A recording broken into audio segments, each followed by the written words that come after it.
Sakti sebagai kepala sekolah SD Harapan Bunda 2 beserta seluruh jajarannya. Selamat Hari Guru, Bapak dan Ibu Guru, baik yang di SD Harapan Bunda 2 maupun barangkali ada di antara Bapak dan Ibu Ayah Bunda yang juga menjadi guru. Selamat Hari Guru. Selamat Hari Guru juga untuk saya gitu. Dosen itu guru juga atau bukan ya? Guru lah ya, guru juga. Baik, adik-adik, alhamdulillah hari ini bisa bertemu bersilaturahmi. Wah, ini tema kita hari ini adalah tentang persiapkan atau mendampingi putra-putri kita begini tampilannya usia akil balik. Senang sekali saya bisa hadir di sini. Monggo yang di belakang bisa maju, iya, biar tidak ada jarak di antara kita, Bapak dan Ibu. Nanti bawa rindu kalau jaraknya terlalu jauh, nanti rindu lah, repot saya itu kan. Kalau rindu nanti boleh transfer boleh transfer. Enggak, kirim emoticon boleh gitu. Baik Bapak Ibu, kira-kira nih sebelum saya mulai, ternyata cuma sampai di sini. Monggo lah ya, ada di depan. Kan kita diskusi dialog ya. Monggo bapak-bapak bisa satu baris saja gitu. Biar ini sohib lama saya nih, masya Allah. Lama nggak ketemu, apa kabar? Sehat ya? Iya. Monggo Pak, silakan maju Pak. Satu baris saja. 11, 10, ada yang 9? Ada. Nah, saya mau tanya, siapa di antara putra putri bapak dan ibu yang putranya sudah mengalami mimpi basah, putrinya sudah mengalami menstruasi? Yang ini yang mau kita diskusikan ini, jadi nggak usah malu-malu. Yang mau kita diskusikan hari ini adalah tentang itu, jadi nggak usah malu-malu. Anak saya umur 9 tahun sudah menstruasi ibu, ya, pasti dia SD. Monggo ada yang sudah menstruasi juga? Oh ya, 9 tahun kok sudah menstruasi ya, gitu ya. Aku dulu 16 tahun baru menstruasi, dulu. Nah, baik Bapak dan Ibu, memang kalau kita melihat perkembangan yang sekarang ini, ada kecenderungan terjadi kemasakan dini pada anak-anak. Tadi Bapak-bapak nggak jawab nih, atau ibu-ibu yang kabungan putra nggak jawab, sudah putranya sudah mengalami mimpi basah? Oh belum atau nggak mau ngomong, atau ibu nggak paham? Kalau ibu mungkin nggak paham. Nah, bapak yang paham tapi bapak nggak bukan nggak paham, nggak tahu gitu ya, nggak tahu. Belum ada ya? Belum ada ya? Ya baik. Sekarang terjadi kecenderungan adanya pemasakan dini karena gizi, karena makanan gizi, kemudian juga karena sekarang banyak makanan-makanan yang mengandung tambahan zat ya. Saya cerita anak saya deh, karena bukan anak saya sama usianya dengan bapak dan ibu, bapak dan ibu kelas 4 ya. Dulu kakaknya itu kelas 6 baru menstruasi, yang nomor 1 ya. Yang nomor 2 itu kelas 4 menstruasi. Nah yang nomor 3 ini kelas 3 akhir kelas 3 menstruasi. Saya sudah melihat tanda-tanda ada perubahan di perkembangan kelamin sekunder. Itu sudah mulai dari kelas 3 awal gitu ya. Nah, saya perhatikan ternyata karena makanan, Bapak dan Ibu, karena makanan. Anak saya itu susah makannya, bukan susah makan, nggak mau makan Bu, lauknya yang susah, ya lauknya yang susah. Dia hanya mau makan ayam, paling ikan itu adalah lele. Nah Bapak dan Ibu, kita tahu bahwa ayam potong, itu kan suntik hormon ya, suntik hormon. Lele di pakannya itu juga ada tambahan hormon. Alhamdulillah sekarang dia sudah mulai mau telur, sudah mulai mau tahu gitu ya. Tempe masih belum mau gitu, kalau kakak-kakaknya apa saja mau. Nah itu saya lihat loh, ini kok dari awal dia kelas 3 SD itu sudah perkembangan kelamin sekundernya sudah nampak ya. Kita bicaranya ilmiah ya Pak dan Ibu deh. Maksudnya kalau saya kan nggak perlu mengganti kata katakanlah misalnya T bintang Y bintang itu kita bingung. Payudara sudah mulai membesar, ya. Kemudian ada rambut di vagina itu sudah mulai muncul gitu. Anak putih saya kelas 2 SD, dari kelas 2 SD tapi sudah mulai berkembang begini. Ternyata betul Pak Bu. Makanannya tadi itu ada tambahan hormonnya, ya, sehingga terjadi kematangan dini. Nah, sebetulnya saya nggak berharap dia menstruasinya lebih awal, tapi ternyata ketika kelas 3 akhir itu dia bilang, Mam, I get my period. Dia bilang, Bu, atau Mami, saya menstruasi. Dia tahu karena memang sudah dari sejak awal, dari sejak kakaknya gitu ya, sudah tahu, oh ini menstruasi itu seperti ini gitu ya, nanti suatu saat dia akan mengeluarkan darah ya, kemudian nanti harus bagaimana. Jadi dia udah tahu ketika dia bicara dalamnya ada nodanya, dia tahu makanya aku menstruasi jadi gitu. Oh ya, oke, menstruasi. Oke, nggak apa-apa. Oke, terus sudah tahu belum caranya pakai ini, pakai pembalut? Udah, aku kan biasa lihat kakakku ya. Jadi dia tahu cara pakai pembalut. Kemudian mulai sejak itu saya ajak diskusi gitu ya tentang kalau menstruasi itu nanti mungkin dia akan merasakan nggak nyaman di perut, nggak nyaman di payudara gitu ya. Kemudian juga mungkin dia moodnya menjadi lebih mudah sensitif, gitu saya ceritakan gitu ya. Terus dia sendiri yang nanya gitu kan, kalau menstruasi itu berapa hari sih biasanya gitu ya. Oh ya kira-kira antara 5-7 hari. Nah, diskusinya sudah mulai tentang itu gitu. Kemudian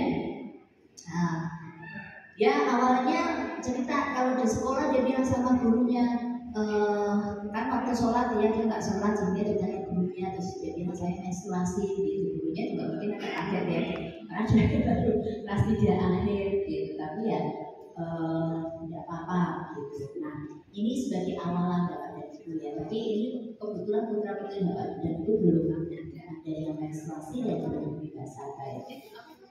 Saya bisa membantu dia tidak. Saya menyiapkan sedikit tulisan, tapi tidak berarti untuk ini seperti kuliah gitu. Kita diskusinya santai saja karena waktunya nggak panjang ya Bu ya, waktunya nggak panjang. Monggo kalau nanti memang ada pertanyaan di tengah-tengah langsung saja boleh interupsi. Sidang DPR aja boleh interupsi kok, lah kalau kita diskusi sangat boleh untuk interupsi. Oke. Nah sebetulnya ini hanya sekedar pemahaman untuk Bapak dan Ibu ya, bagaimana fitrah seksualitas anak ini seperti ini ya. Jadi usia 0-2 tahun itu memang lebih dekat dengan ibundanya. Tentu karena memang kebutuhan utamanya itu masih berkisar di ASI ya. Nah, udah punya ASI, tapi jangan salah, ayah pun bisa membantu ya, mengasihi. Nah, mengasihi. Jadi ketika misalnya asinya diperas, kemudian masukkan ke botol, malah ayah bisa membantu untuk ya. Kalau usah dipoto-foto, fotonya saya saja.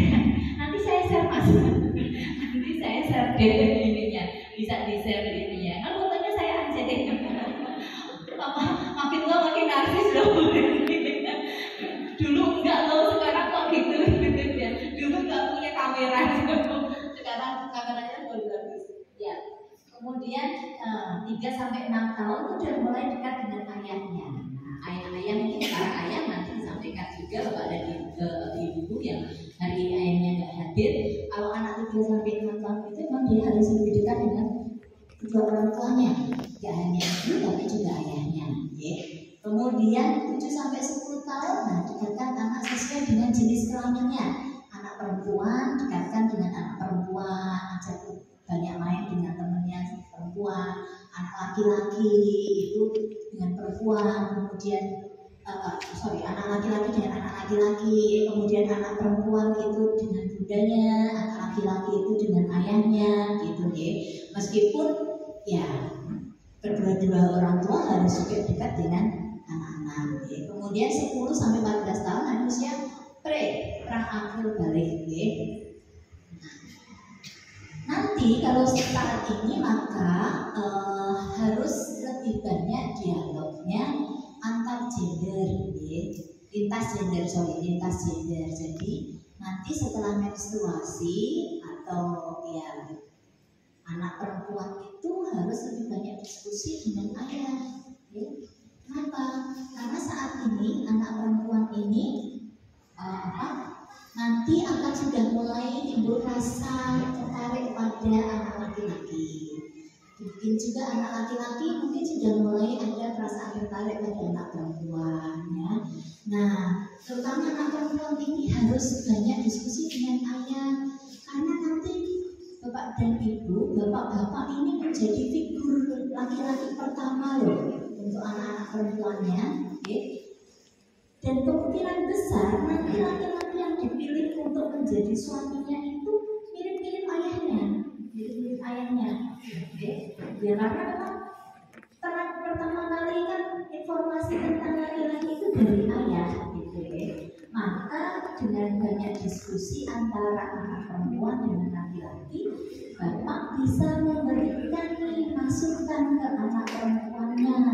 Pilihlah laki-laki yang baik, gitu ya, yang seperti ini, supaya nanti tidak salah pilih. Ibu-ibu batin nih, aduh, kalau dulu saya salah pilih, terus nanti anakku gimana? Bukan gitu, iya. Paling tidak nanti ngasih warning juga gitu. Tapi jangan sampai kewetu, jangan sampai terucapkan ojo koyo bapakmu lo ya. Pilih laki-laki yang baik, ojo koyo bapakmu ya. Apalagi kok sampai terus bapakmu ya pedit banget. Jangan gitu, jangan hancurkan ini ya anak perempuan. Kemudian antara usia 12 tahun dan akhir balik. Nah, bisa dibilang sebetulnya tugas kita sudah tuntas begitu ya. Tapi bukan berarti kemudian kita lepas, bukan. Tapi biarkan dia berjalan. Kita mengawasi dari belakang. Nanti kira-kira nih jalannya ini kok agak belok-belok sedikit semprit. Belok kemana? Terus saya kembali ke jalan yang benar. Nah, itu tugas kita sebetulnya begitu, Bapak dan Ibu, ya. Nah, dan mulai pacaran gitu kan. Demi pacaran, padahal kan kemarin udah bilangnya jangan pacaran gitu. Jangan coba pacaran gitu. Ajak diskusi. Kamu suka ya sama dia ya? Apa yang membuat kamu suka sama dia? Apa yang membuat kamu tertarik sama dia? Apanya dari dia yang menarik hatimu gitu? Wajarnya kan? Kemudian ingatkan lagi pada nilai-nilai keluarga.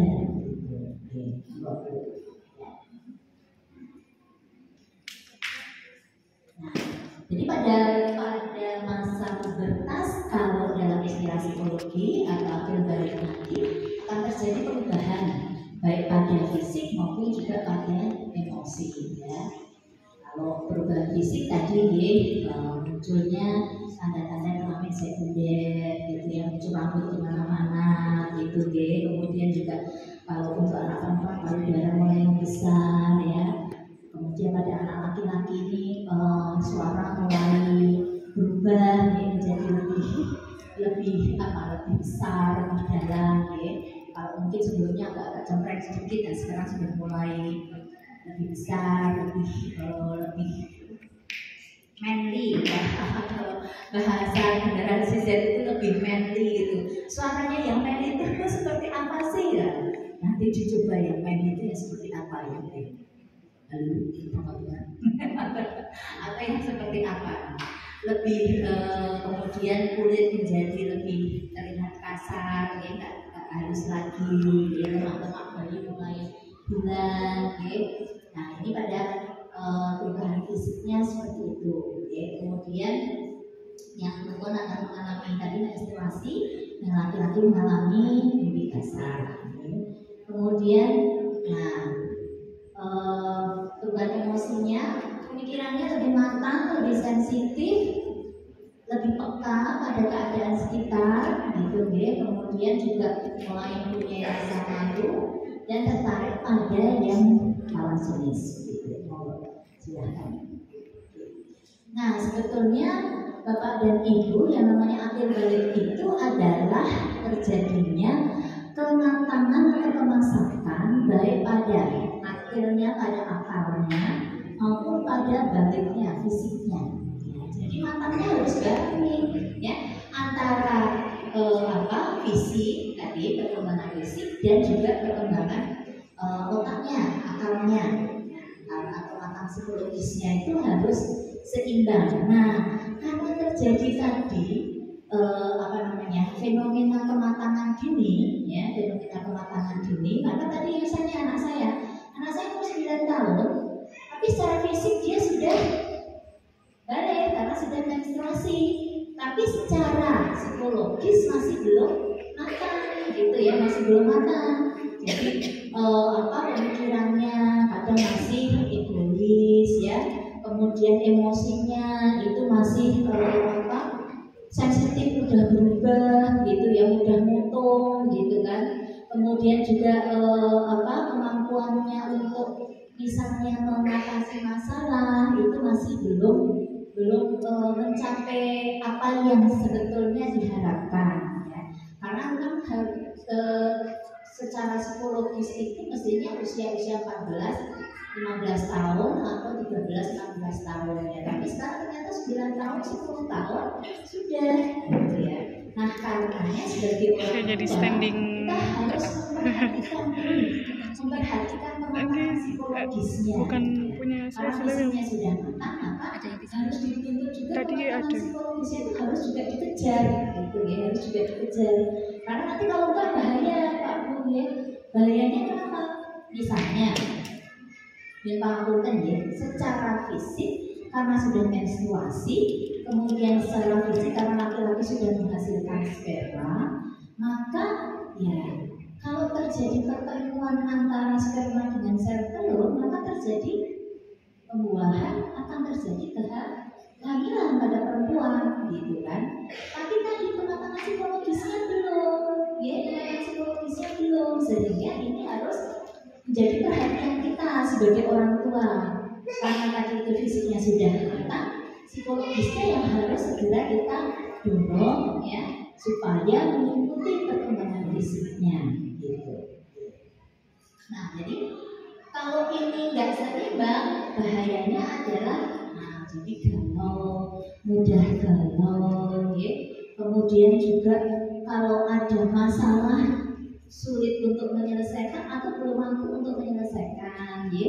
Kemudian juga, nah, susahnya kalau tadi kita sebagai orang tua tidak mendampingi anak dan tidak mempersiapkan kematangan psikologisnya, nanti akan mudah sekali paparan pornografi masuk, gitu ya. Yang sekarang ini kan memang sudah banyak nih paparan pornografi, ya. Anak-anak misalnya main HP, Bapak dan Ibu tahunya anak buka apa, Pak Bu? Mungkin buka mencari informasi yang berkaitan dengan pelajarannya misalnya, ya. Itu ternyata iklan-iklan yang konten pornografi itu muncul, gitu ya. Muncul sendiri, Pak Bu, muncul sendiri tanpa kita harus klik itu, nyari khususnya itu muncul sendiri, gitu ya, sehingga berbahaya, gitu.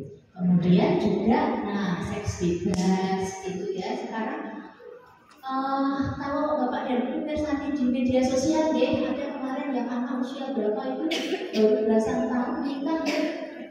Baru belasan tahun menikah dengan pacarnya, yang juga baru belasan tahun. Kalau nggak salah baru 15 tahun berdua-duanya minta menikah. itu. Ya.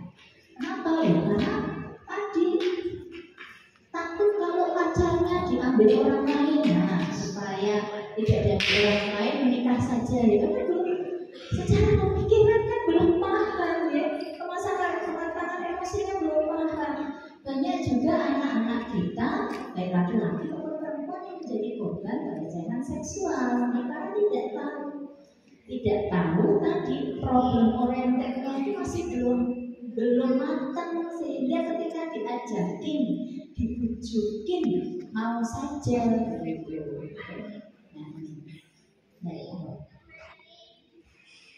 Maka keterampilan apa yang harus dilatihkan pada anak menjelang akhir balik? Yang pertama adalah memimpin diri sendiri, ya. Memimpin baik diri sendiri maupun orang lain. Nah, dengan cara seperti apa ini kita lihat Bapak dan Ibu ketika kita melatih anak memimpin diri sendiri maupun orang lain. Contohnya adalah membiasakan anak mulai mengatur aktivitas rutin hariannya, ya. Apakah yang hadir di sini masih ada kesulitan membangunkan anak di pagi hari? Masih ada drama Korea pagi hari, Pak, Bu? Masih? Ini, ya. Nah, mulai dilatih, Bapak dan Ibu, ya, mulai dilatih. Sekarang nggak ada yang namanya drama Korea teriak-teriak, ibu teriak, ayo bangun, bapak sibuk dengan urusannya sendiri. Nanti bapak ibu teriak ke bapak, oh itu anaknya dibangun. Hai, drama Korea. Nggak boleh, mulai sekarang diusahakan tidak ada drama di pagi hari. Maka nanti kondro sampai rumah, dudukkan anak-anaknya, diajak mulai membuat kesepakatan. Ya, membuat kesepakatan. Bu, susah. Belum kok sudah susah. Dicoba dulu. Ya. Dan di sini Bapak dan Ibu mulai sekarang itu, nah, pengasuhannya tadi kan mindful parenting ya. Mindful parenting itu sebetulnya apa Bapak dan Ibu? Mindful parenting itu adalah pengasuhan di mana kita orang tua itu secara sadar hadir baik fisik, kognitif maupun emosional itu hadir dalam pengasuhan. Jadi tidak hanya fisiknya saja ada di rumah, tapi pangapunten Bapak nggak peduli dengan urusan pengasuhan, kan sudah saya pasrahkan ibu atau begini. Ya sudah biarkan ibu saja. Benar, tidak seperti itu. Ya. Ibu juga sibuk dengan yang penting kan saya sudah memberikan, sudah menyiapkan makannya Bu, sudah menyiapkan pakaiannya, sudah mengurus bukan, tapi betul-betul hadir secara fisik, emosional dan kognitif dalam pengasuhan. Gitu, ya. Jadi peran Bapak dan peran Ibu itu sama pentingnya. Tidak ada yang jauh lebih penting. Tidak ada lagi kata saya laki-laki itu urusannya di luar rumah. Urusan saya itu mencari nafkah. Nafkah, monggo Bapak silakan. Nafkah yang saya cari itu toh nanti akan kembali ke anak dan istri. Gak ada yang seperti itu lagi. Urusan domestik, urusan rumah tangga, urusan di rumah tangga adalah urusan ibu. Anak belum komit itu ya ibu, gak seperti itu lagi. Tapi bersama-sama, ya bersama-sama. Ya. Jadi ini mindful parenting itu seperti itu. Hadir secara sadar, hadir. Gitu, ya. Nah, tadi mulai manajemen waktunya dilatihkan, ya, manajemen waktunya dilatihkan, memimpin diri sendirinya dan juga memimpin orang lain dilatihkan, gitu. Ya. Kemudian juga kemampuan bertahan hidup mandiri, life skill, basic life skill, ya, nyuci baju sendiri, atau masih dicucikan Bu? Masih, ya. Masak yang sederhana, masak yang sederhana itu saya goreng telur gitu ya, mestinya anak sudah belajar goreng telur sendiri atau goreng mendoan sendiri. Di sekolah sudah diajari loh, sudah diajari ya. Kalau ada cooking day itu kan ya diajari. Kalau di SD Harapan Bunda tiap hari Minggu ada keterampilan life skill yang harus dilakukan anak-anak, betul? Setiap hari Jumat. Ada nih?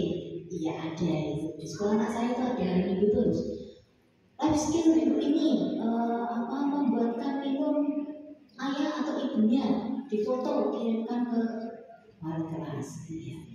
Menggoreng memasak, membantu memasak, menyetrika. Nah, itu basic life skill yang harus dilatihkan mulai sekarang, gitu ya. Jadi tahu caranya.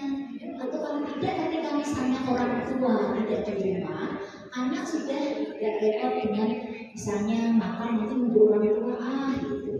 Atau paling tidak kan sudah disiapkan gitu, dia nasi sudah ada di mejikom, dia sudah bisa ambil sendiri, lauk sayur sudah disiapkan, dia sudah bisa ambil sendiri. Nah, ini bagian dari memimpin diri sendiri. Enggak makan, iya ibunya langsung ya anak gitu. Suapin anaknya sebelum main HP itu enggak. Ya, apalagi pagi-pagi ya kan, udah aku daripada repot, saya sudah kurus ya, udah suapin 1, 2, 3 orang anak suapin semua. Ada yang satu kelas 4 SD, yang satu kelas 2 SMP, yang satu kelas 1 SMA, suapin semua satu-satu. Nah kalau nggak gitu nggak pada sarapan, sarapannya apa? Ibu pengen cepat atau pengen anaknya mandiri? Nah ini salah satu. Kalau pengen anaknya mandiri ya, Bu, nanti kalau kesiangan gimana? Bawain bekal, suruh makan di mobil atau makan di ini atau makan di sekolah. Gitu. Bu, pulangnya nggak dimakan. Nah, kalau pulangnya nggak dimakan itu salahnya sendiri. Nanti kalau kelaparan, ya biar dia ngambil makan sendiri. Gitu. Kalau jam makan sudah lewat, nggak ada yang namanya diandalkan makan lagi gitu.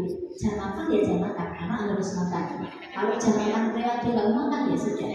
Setelah itu bapak dan ibu tidak akan mengurus makanannya lagi. Yang penting sudah disiapkan di meja atau di lemari.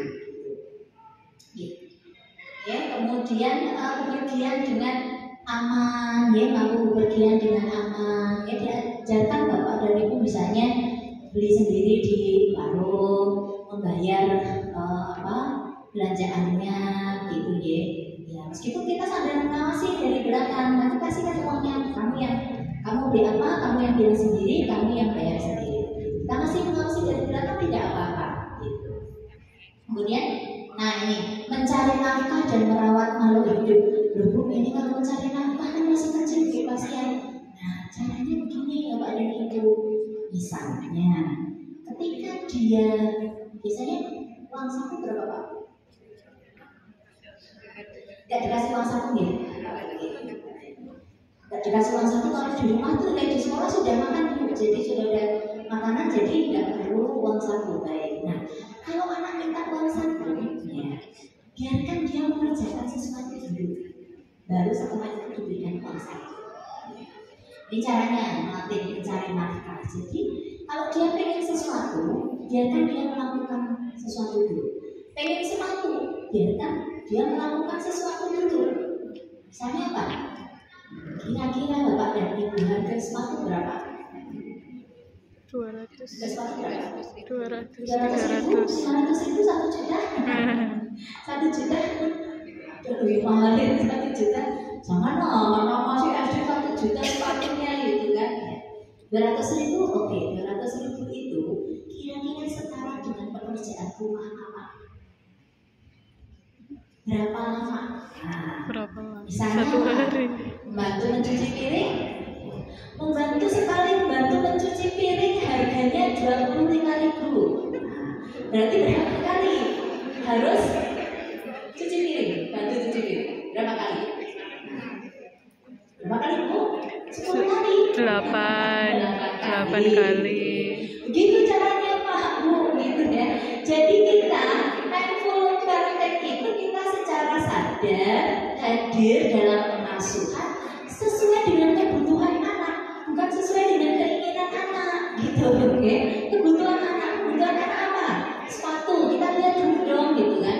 Sepatunya masih bagus ya. Kalau sepatunya masih bagus berarti itu keinginan, bukan kebutuhan, ya. Dia mau tasnya masih bagus ya. Kalau tasnya masih bagus masih bisa dipakai berarti itu keinginan, bukan kebutuhan.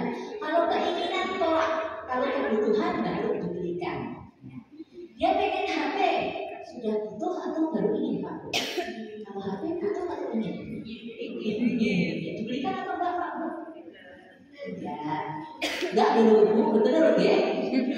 loh ya.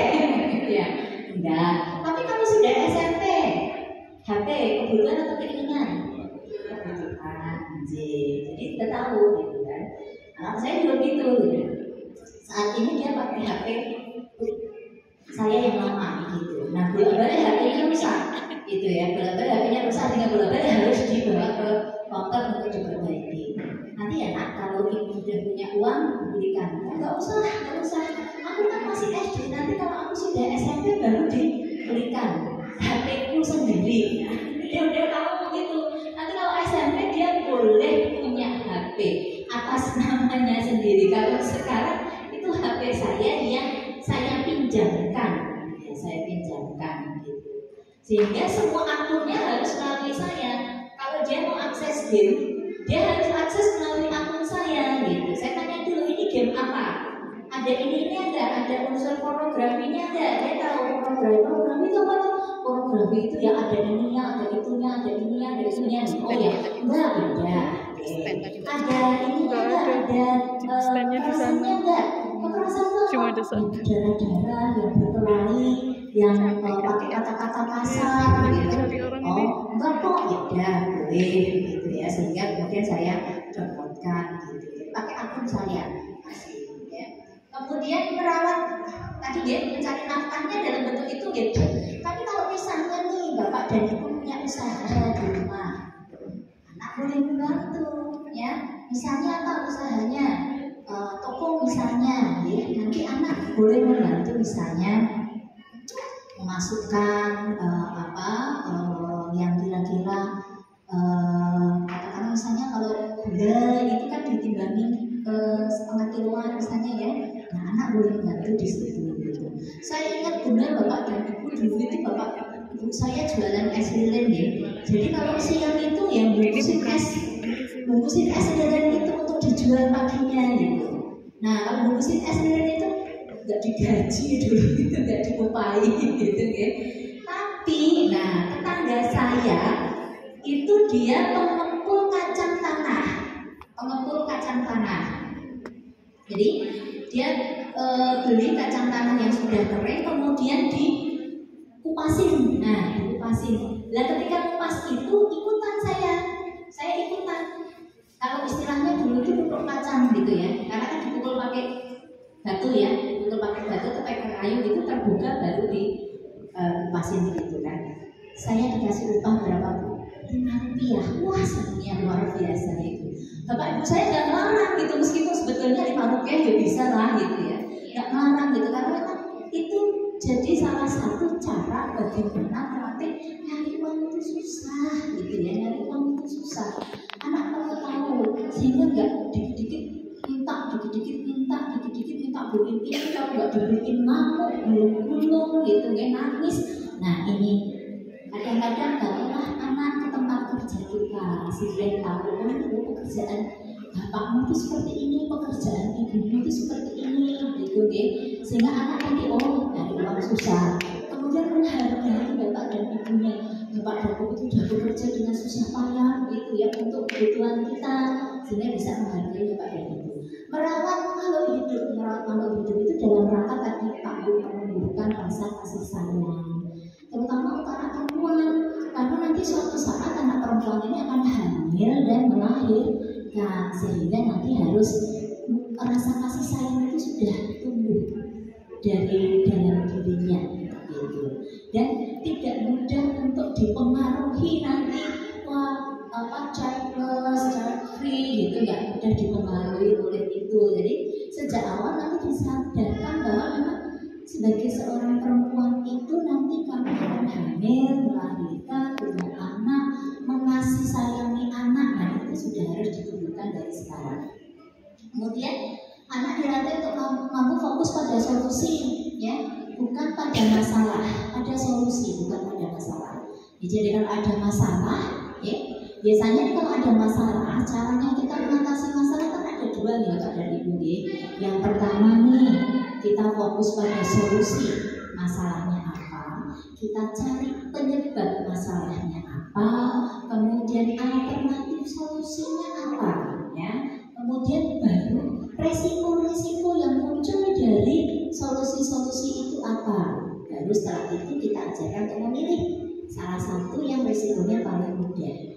Yang kedua, kalau kita punya masalah itu, kita emosinya yang kita ekspresikan dulu. Misalnya apa? Kalau punya masalah nangis dulu, gitu ya. Kalau punya masalah nangis dulu, gitu kan. Nah, atau marah-marah dulu. Nah, atau marah-marah dulu. Itu namanya emotion fokus coping. Ya, kalau punya masalah, kita fokus ke emosinya dulu. Nanti kalau emosinya negatif sudah hilang ya sudah, kita sudah merasa lega. Tapi solusinya ada nggak Pak? Nggak ada. Jadi memang boleh sih kita fokuskan pada emosi dulu supaya tadi marahnya tadi hilang, kemudian rasa yang menyesakkan sudah hilang. Setelah itu baru kita fokus pada alternatif solusinya. Anak kita ajari dulu kalau punya masalah, kamu mau nangis boleh, nangis dulu sini, nangis dulu boleh. Mau dipeluk kayak gitu. Mau marah dulu boleh. Ini ada kertas, sobek-sobek dulu, sobek sampai kecil-kecil gitu, supaya emosi negatifnya hilang dulu. Setelah itu baru oke. Sebetulnya masalahnya apa? Penyebabnya apa? Kira-kira kalau penyebabnya ini kamu punya solusi apa? Nah, baru setelah itu kita biarkan dia untuk memilih. Kita langsung beri saran saja. Oh, kamu tadi berantem sama teman, oke. Penyebabnya apa? Berantem sama teman. Wah, soalnya dia manggil saya dengan ucapan yang kasar. Oke, kamu manggil kamu dengan ucapan yang kasar. Gimana perasaan kamu waktu itu? Saya marah. Tapi kira-kira selain kamu marah, ada nggak bagian tubuhmu yang terluka? Nggak ada. Terus setelah kamu pulih temanmu, perasaanmu gimana? Ya, sedih. Kita ajak diskusinya untuk mencari solusi. Besok lagi kalau misalnya temanmu mengatakan seperti itu lagi, apa yang akan kamu lakukan? Jadi kita nggak mengisolasi anak kita, Bu. Pak, kita isolasi, jangan sampai dia nanti dibully temennya, jangan sampai dia nanti di ini, jangan sampai dia nanti mengalami ini, mengalami itu. Kita jaga sedemikian rupa nggak akan bisa membuat anak kita dewasa. Justru membuat anak kita nggak mampu menghadapi situasi ketika saat itu datang. Kita nggak bisa loh Pak Bu menjaga anak kita terus kan. Ya, makanya kita simulasi anak kita ajak yuk kita simulasi. Kalau misalnya kamu ke tempat yang ramai, kamu terpisah dari bapak dan ibu, apa yang kamu lakukan? Misalnya nih, kamu lagi di rumah sendirian, bapak dan ibu pergi, kemudian ada gempa bumi, apa yang kamu lakukan? Misalnya kamu di rumah, ibu di rumah, terus ibu sakit, terus pingsan, apa yang kamu lakukan? Kita ajak anak untuk mencoba menghadapi situasi-situasi seperti itu. Kita simulasikan situasi-situasi seperti itu sehingga tahu ya. Seperti kalau yang di luar negeri itu Pak Bu kan dari anak-anak kecil itu sudah dikasih tahu kalau ada situasi darurat kamu tekan tombol 119 di telepon gitu kan. Maka nanti akan langsung tersambung ke nomor darurat itu, kemudian akan ditanya dipanggil gitu kan. Nah, kita kok nggak ada ya? Katanya waktu itu kata bupati yang waktu itu saya pernah ketemu katanya ada, tapi nomornya berapa kok nggak disosialisasikan nih? Nggak ada tahu nih. Sebetulnya ada tapi ya itu nggak disosialisasikan gitu ya. Nah itu nomor-nomor darurat yang harus dihubungi. Ya, kalau terjadi ini kamu harus bagaimana, terjadi ini kamu harus bagaimana. Ini bagian dari fokus pada solusi bukan pada masalah. Nah pada anak perempuan yang tadi yang sudah mengalami menstruasi atau yang belum dijelaskan menstruasi itu seperti apa. Ibu nggak usah khawatir, sekarang di YouTube banyak video yang menggambarkan proses menstruasi. Ya. Jadi nanti bisa dicari nih Pak Bu di YouTube ya, di internet itu banyak. Ya.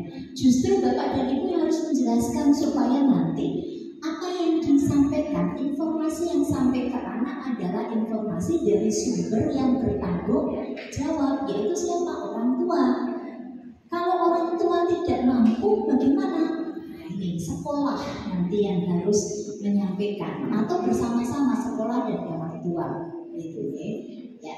Kemudian bagaimana membersihkan, apa yang dipersiapkan, bagaimana membersihkan diri, hukumnya bagaimana ya, fikihnya bagaimana, apa yang boleh dilakukan perempuan yang sedang menstruasi, yang tidak boleh dilakukan yang berkaitan dengan ibadah gitu ya.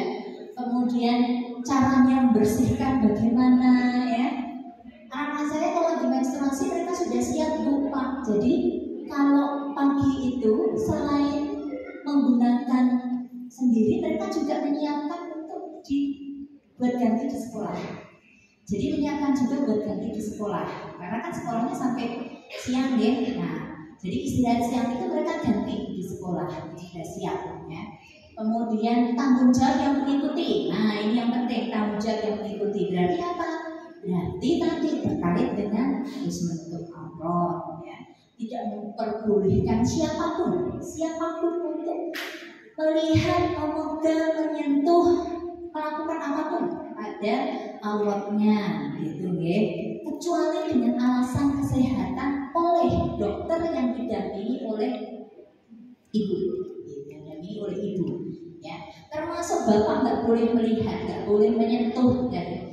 Termasuk bapak, mohon maaf ya bapak-bapak ya, karena memang sekarang banyak pelaku kekerasan seksual yang justru dilakukan oleh orang yang dikenal, bapaknya sendiri, bapak tirinya, pamannya, kakeknya, guru ngajinya, gurunya. Nah, ini anak-anak sudah harus kita latih itu ya, untuk berani ya menolak, berani berkata tidak, berani menyampaikan ke orang tua gitu ya. Jangan kalau misalnya ada anak menyampaikan, jangan kemudian buru-buru, ya nggak mungkin toh, masa itu kan kamu sendiri. Aduh, kita sudah harus curiga gitu ya.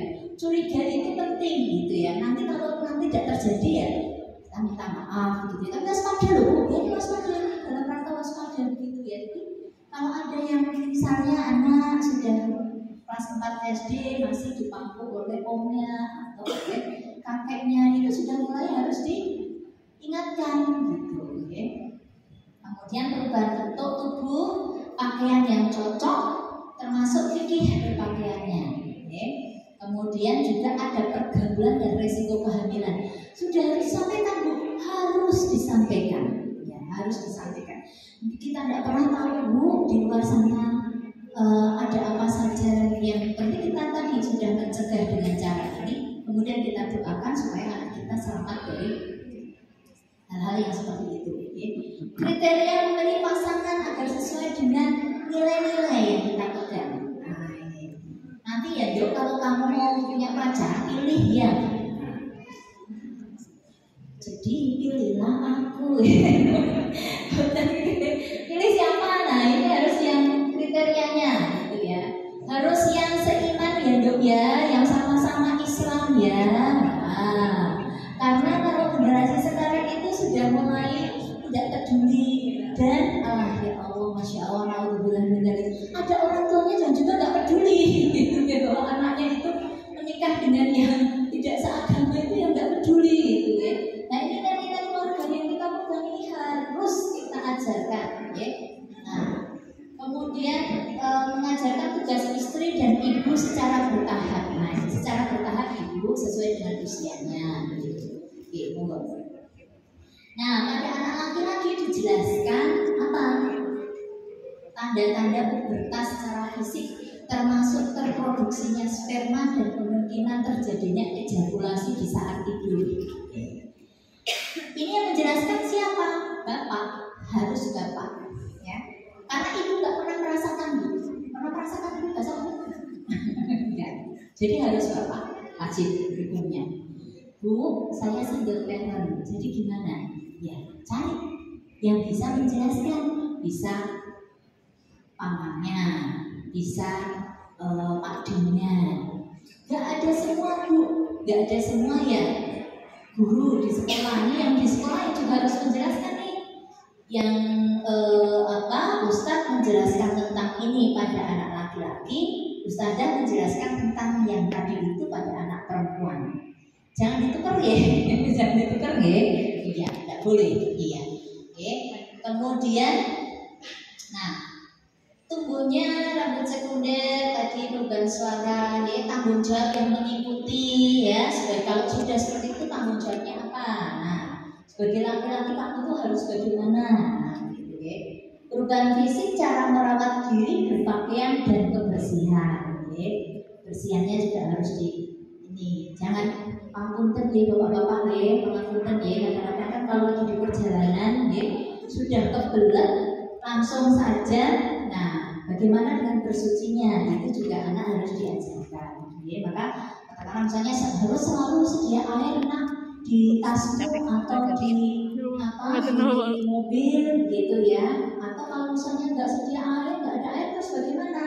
Ya, caranya kan ada pak, pakai daun, pakai apa gitu ya. Nah, jangan cuma panggulnya gitu. Cukup kapit gitu. Nah, itu nggak bersuci namanya gitu ya. Ada pergaulan, ada pergaulan.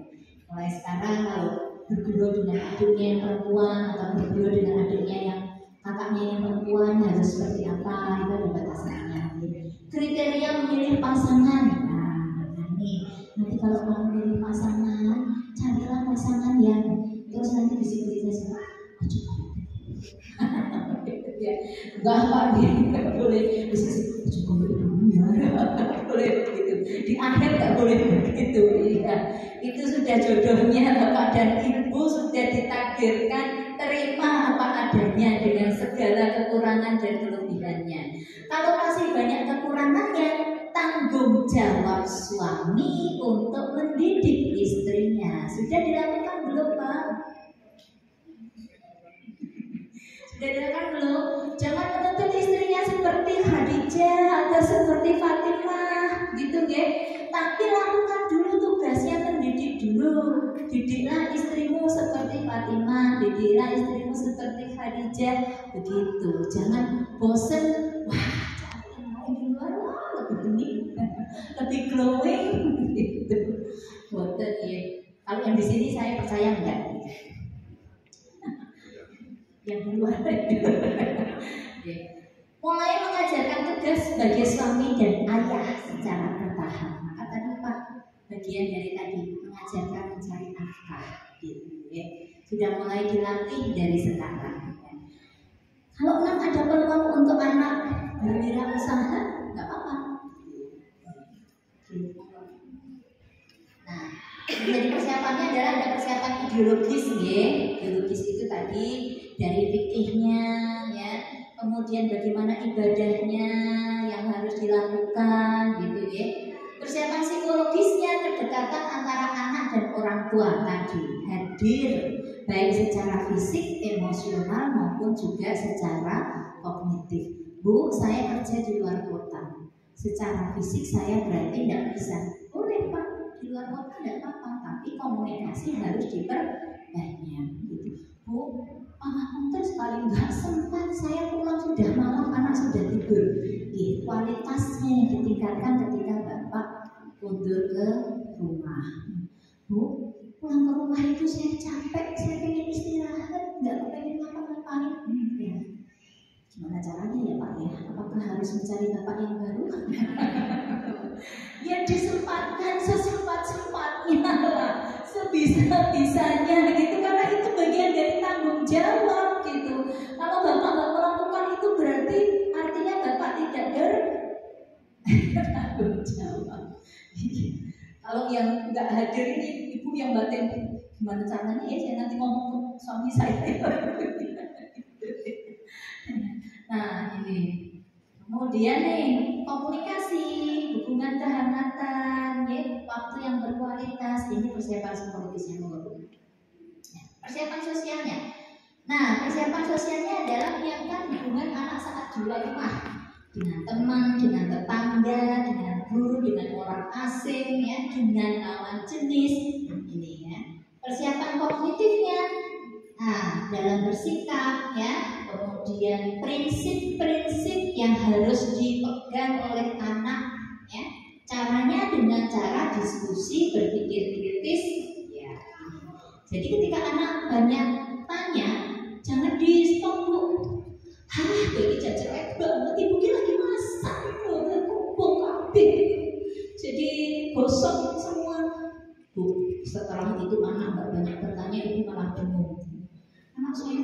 pendiam ya Bu. Nah, dulu-dulunya gimana?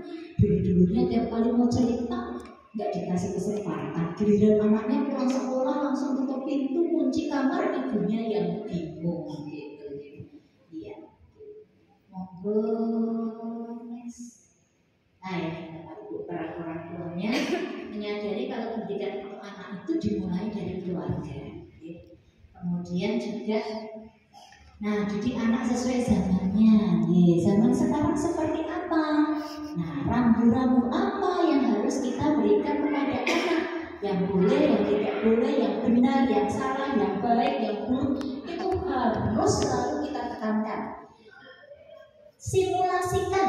Kalau perbuatan seperti ini menurut kamu gimana? Kalau perbuatannya seperti ini menurut kamu gimana? Iya. Kalau pendapatnya sudah benar, dukung dia, bagus. Ini baru anak ayah, ini anak mama. Tapi kalau pendapatnya masih salah, jangan gitu cukup ya nggak ngerti kok gimana sih?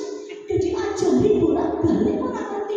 Jangan gitu, luruskan. Oke, itu sudah baik lah. Tapi ada sedikit kurangnya di sini, di situ. Nah, seperti itu. Oke. Ini Pak nomor 3, Pak Bu ini ya nomor 3 ya, perhatikan ya. Berani, tegas, konsisten. Nah, tapi bukan keras dan kasar ya. Berani, tegas dan konsisten. Bapak dan Ibu sudah membuat kesepakatan dengan anak, sudah. Berhasil betul? Boten. Kenapa? Nggak konsisten, nggak tega, nggak tegas. Iya, itu kuncinya. Jadi, Bu, saya sudah membuat loh Bu, seperti yang Bu Rini bilang. Tapi kok anak saya masih kayak gini? Oke, monggo yuk kita lihat. Ternyata tadi tidak konsisten, tidak tega, tidak tegas. Nah, kalau anaknya sudah primbik-primbik itu terus saya itu lah. Kalau saya lagi sibuk, lagi repot, sudah. Nah, ini. Jadi setiap kesepakatan dengan anak, Ibu melatihkan disiplin, Bapak melatihkan manajemen waktu, Ibu melatihkan tadi manajemen prioritas. Nah, tapi kalau nggak konsisten, nggak tegas, nggak tega, ya percuma saja, gitu ya. Jadi kuncinya itu.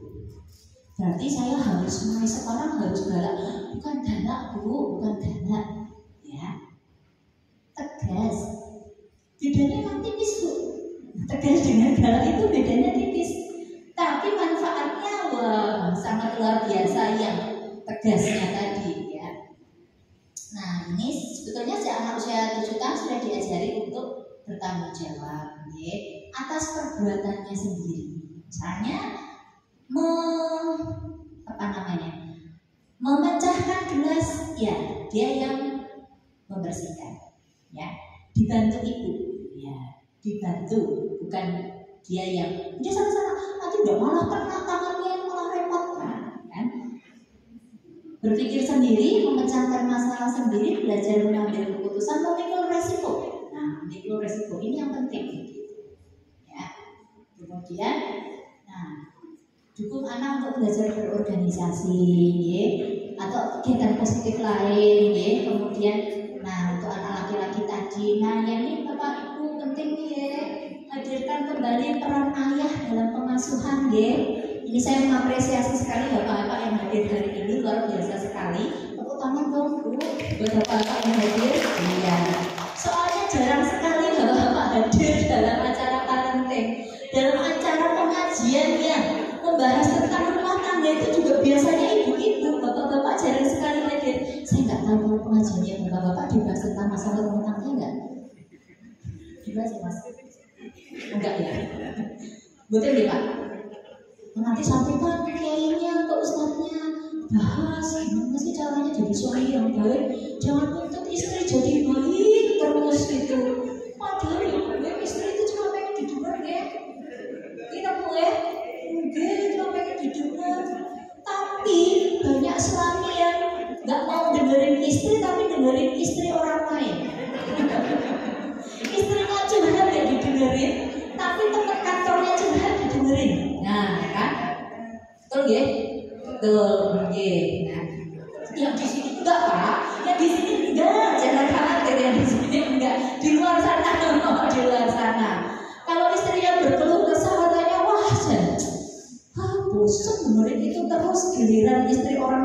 curhat dengerin banget, bisa sabar ya Bu ya, gitu kan. Nah, habis itu rasa nyaman toh, lanjut aja. Akhirnya apa Pak Bu? Nah, menjandakan istrinya dengan menikahi janda orang lain, kan susah nih. Kasus di luar sana Pak, di luar sana. Nah ini dia Pak Bu, aspek fitrahnya dia. Tadi sebetulnya sudah saya sampaikan semuanya. Ya. Nanti bisa diperhatikan, dibaca sendiri lagi. Ada pertanyaan mungkin Bapak dan Ibu? Ya, silakan. Diskusi loh ini, ya, monggo silakan. Ya. Maaf saya mengambil alih langsung ya, diskusi. Monggo silakan. Oke, Bapak monggo Pak. Alhamdulillah.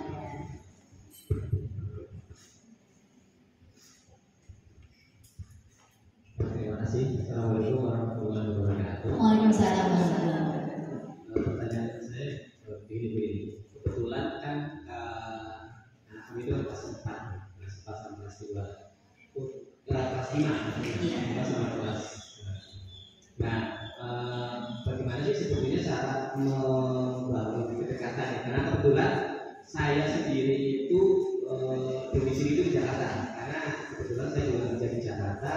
Pulang itu hanya sedikit sekali, itu pun kalau tidak kalau dinas ya kadang-kadang 2 minggu sekali. Nah, kadang-kadang saya sendiri sebetulnya sudah berusaha untuk misalnya membangun misalnya video call itu setiap hari gitu kan dengan anak gitu. Namun apa ya, kalau tadi kaitannya dengan cara menyampaikan untuk persiapan akad balik ke anak gitu ya. Nah kebetulan kalau pertanyaan saya ada dua terkait bagaimana menyampaikannya ke putra ya. Kebetulan karena yang besar ini kurang dekat dengan saya kebetulan. Jujur yang dekat malah yang kecil. Kalau yang besar itu kurang dekat, tapi lebih dekat dengan ibunya. Nah apa namanya untuk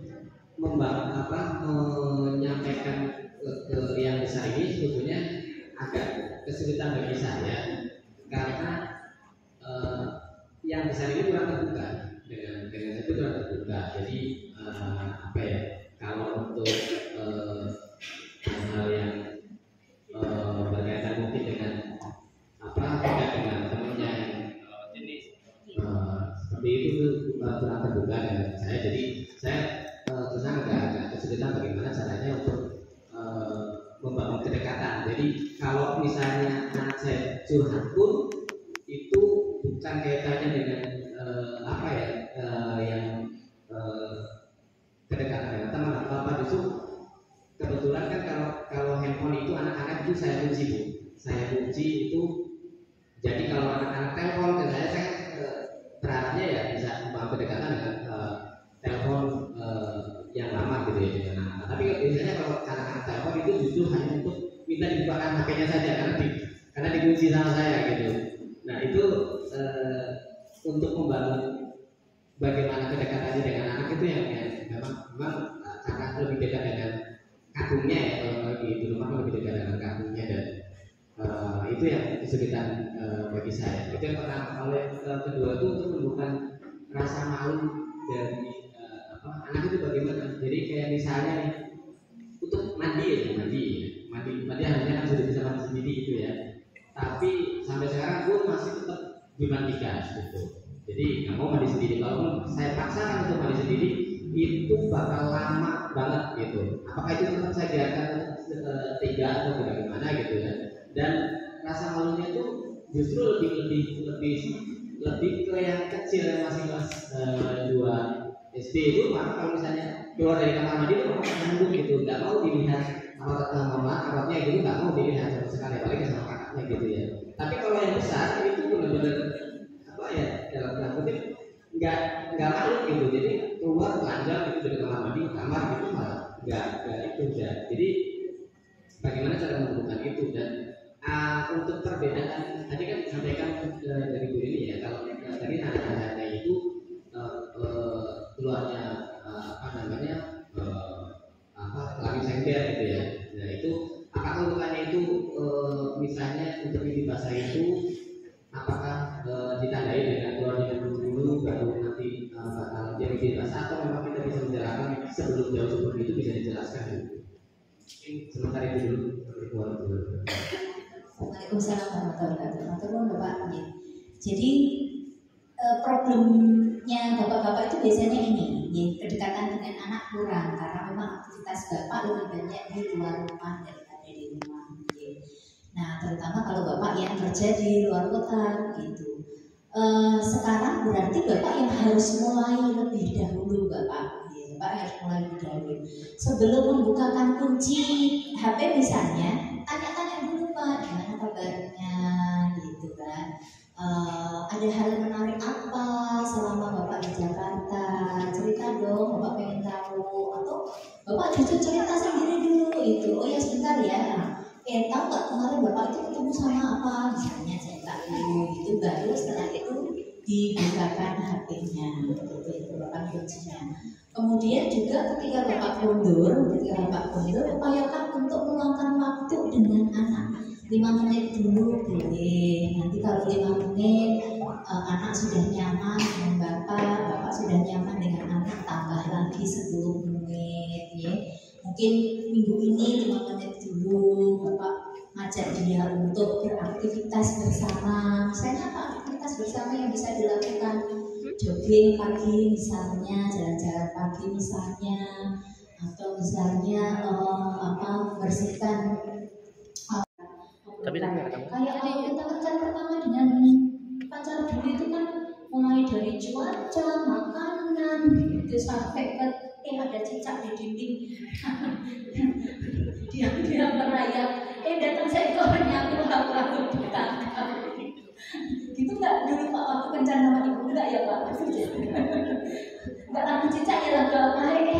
Hujan, tik bunyi hujan di atas genting. Cari segala macam topik yang kira-kira bisa diobrolkan dengan anak. Bapak tahu kesukaan anak Bapak apa? Hobinya anak Bapak apa? Atau hal yang diminati anak Bapak apa? Harus tahu, iya, harus tahu gitu. Karena kita bisa mulai dari itu. Anak kita suka apa? Mobil-mobilan? Obrolan berbagai macam jenis mobil, atau apa misalnya segala macam ondel-ondel mobil, misalnya. Dia suka apa? Dia suka robot. Nah, cari. Memang kita yang harus ini Pak, harus punya banyak ide. Cari segala sesuatu yang tentang robot. Nah, cerita. Jadi Bapak harus tahu dulu apa yang menjadi minat putra Bapak. Hobinya apa, kesukaannya apa, di HP dia suka main game apa, Bapak harus tahu ya. Jadi memang itu menjadi kewajiban kita orang tua. Ibu juga begitu Ibu ya. Anak kita suka main game di HP, game apa yang dia sukai ya, apa saja yang biasa dia tonton di YouTube misalnya, kita diskusikan, kita harus tahu. Luangkan waktu Pak mulai dari 5 menit ngobrol, 10 menit, nanti besok lagi 15 menit gitu. Kemudian tadi bagaimana biasanya muncul tanda kelamin sekunder dulu Pak. Biasanya diawali dengan tanda kelamin sekunder dulu. Nah, di sini bisa mulai diajarkan nih, kan malu itu sudah ada rambutnya, kalau orang lain lihat kan malu gitu ya.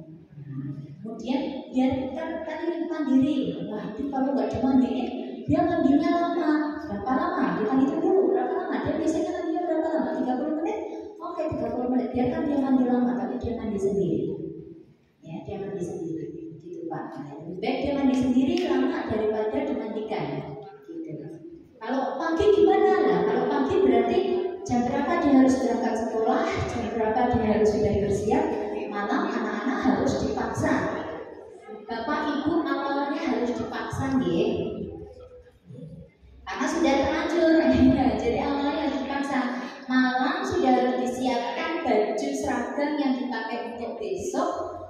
Buku-buku yang akan dipakai untuk besok sudah disiapkan semua. Kalau perlu air minum yang untuk besok sudah dimasukkan botol, masukkan ke tas. Sangu, uang saku kalau perlu sudah dimasukkan di tas semua. Kenapa?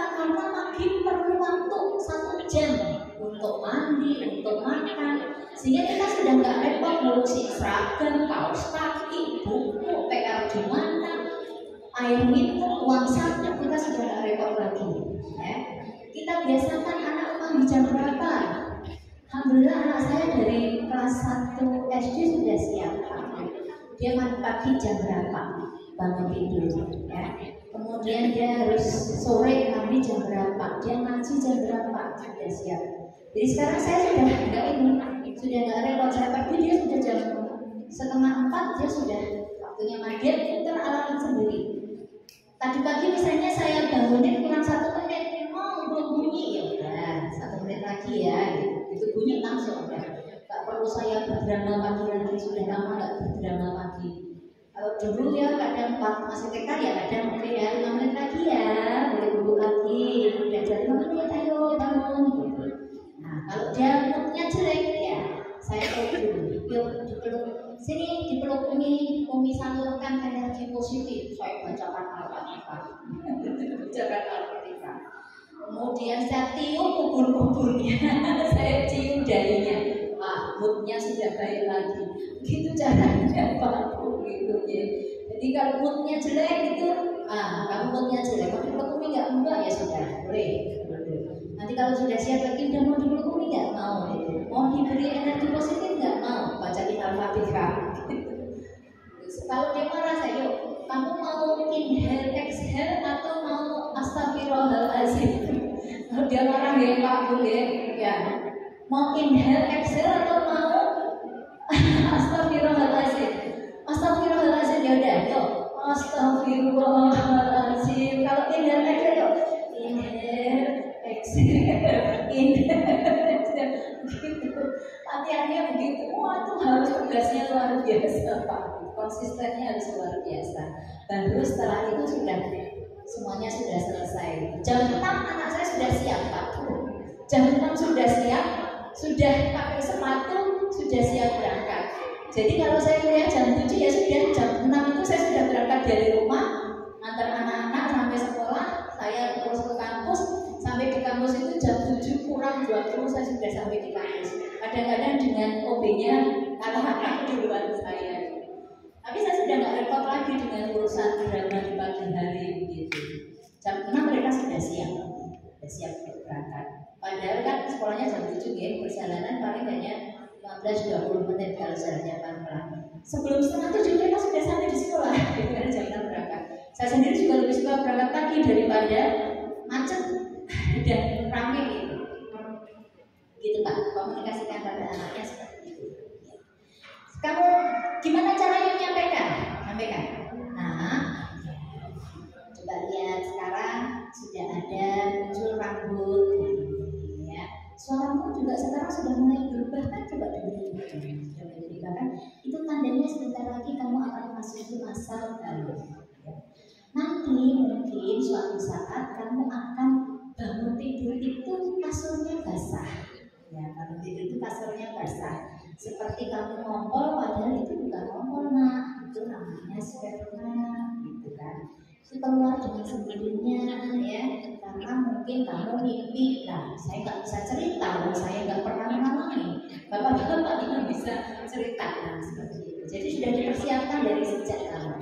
Kalau kamu nanti seperti itu nggak bisa khawatir, tandanya kamu sudah besar, tandanya kamu sudah dewasa, sudah balik. Bilang sama bapak atau bilang sama ibu, nanti kasurnya, selimutnya dicuci, kasurnya dibersihkan, dijemur.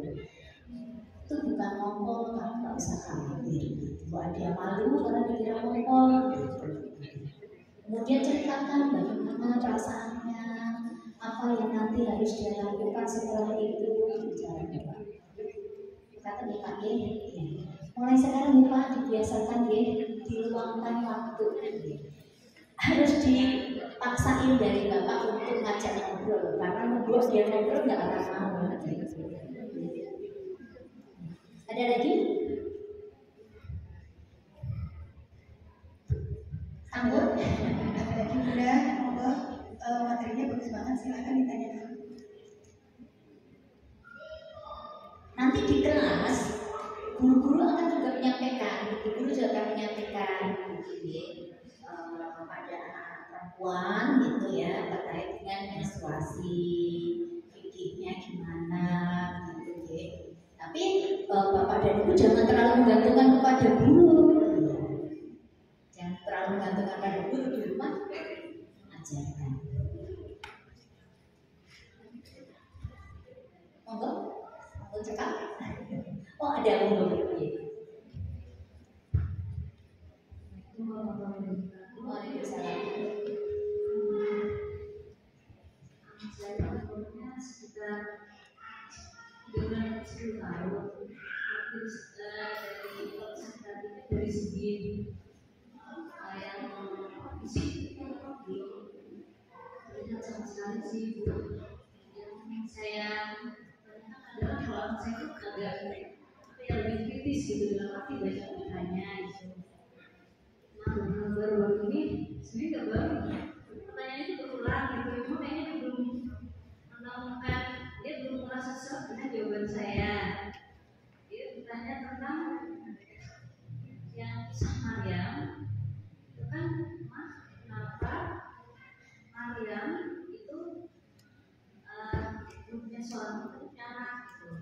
Terus saya bisa menjawabkan, saya jadi agak ininya kesulitan bagi saya saat dia bertanya apakah ada perempuan lain misalnya di selain Maryam yang perempuan biasa hamil tapi punya suami anaknya menikah gitu.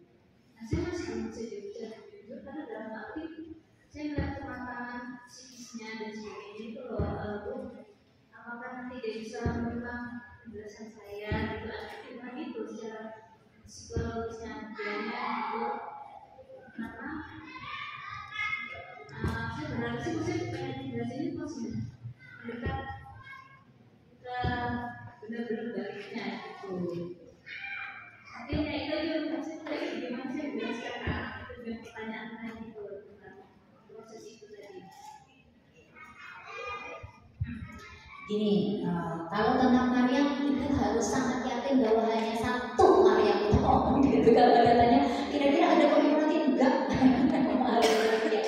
Atas izin Allah itu punya hamil tanpa punya suami gitu. Tapi ya itu ibu bisa baca cuma baca kisah-kisah ini yang di dalam Al-Quran itu gitu ya. Banyak kok bukunya, ada yang gambar daun itu berseliweran di medsos itu bisa dicari nanti. Maksudnya saya bertanya tentang ada nggak perempuan lain punya anak tapi hamil punya anak tapi dari suaminya gitu. Kalau itu bisa perempuan hamil tanpa punya suami bisa. Tapi kalau yang seperti Maryam hanya satu kok. Kalau Maryam hanya satu kok. Nah, itu bisa menjelaskan bagaimana terjadinya kehamilan. Videonya banyak, tanpa harus ragu-ragu bahwa ini kan masih belum pantas gitu ya. Ini loh, terjadinya kehamilan itu ada video yang proses bagaimana sperma itu banyak sekali yang bisa dicarikan gitu. Tapi bahwa kalau yang kasusnya Maryam yang satu tahun ibunya, tapi bahwa sekarang ini ada perempuan-perempuan yang punya anak tapi belum punya bersuami. Nah, kenapa? Nah, proses terjadinya beda dengan Maryam. Dijelaskan saja bahwa ini karena terjadi misalnya mereka berlebihan dalam pacaran misalnya gitu ya, sehingga melakukan hubungan suami istri sebelum menikah. Saya sampaikan ya, kalau terjadinya kehamilan bisa cari video yang bisa menggambarkan itu. Justru di situ ibu bisa menyampaikan nilai-nilainya. Makanya nanti ya Mbak, kalau kamu sudah bisa harus hati-hati ya. Sekarang pun kamu harus sangat menjaga, jangan sampai ada orang yang melihat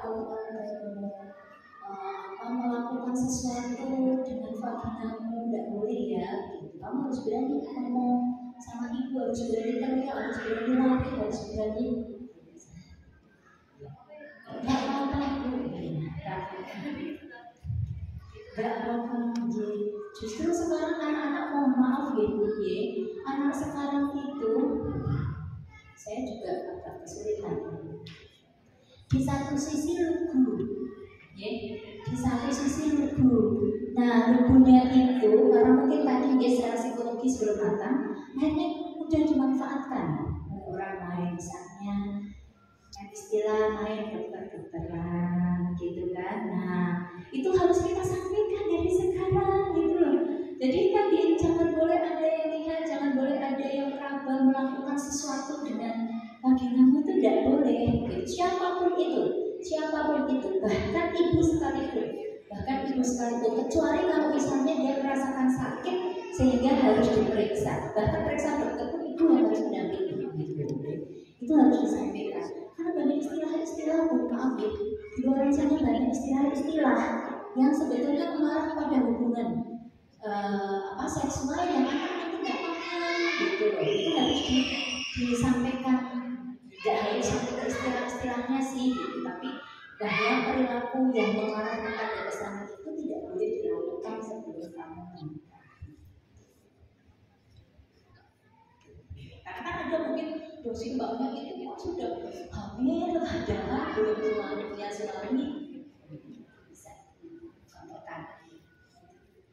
Gak apa-apa Bu, ya jangan khawatir, jangan malu-malu, daripada nanti anak mencari sumber informasi yang tidak bertanggung jawab, malah repot gitu kan. Nanti malah tanya ke temennya ya orang ini diajari oleh orang yang lebih dewasa yang nggak bertanggung jawab, ya malah repot gitu. Ya. Lebih baik dari kita, dari kita. Nanti kalau misalnya memang diperlukan, bisa dibuatkan kelas untuk anak putri, nanti bisa bincang-bincang dengan saya gitu. Bu, gurunya malu-malu, gurunya juga belum nikah, gurunya juga riko mau menyampaikan, bingung istilahnya gimana gitu kan. Nah, boleh nanti dibuatkan kelas diskusi dengan anak-anak gitu. Kalau yang dengan anak laki-laki ya harusnya bapak-bapaknya bisa nih. Motivator juga. Ada lagi ibu bapak? Oh, Bu. Ya.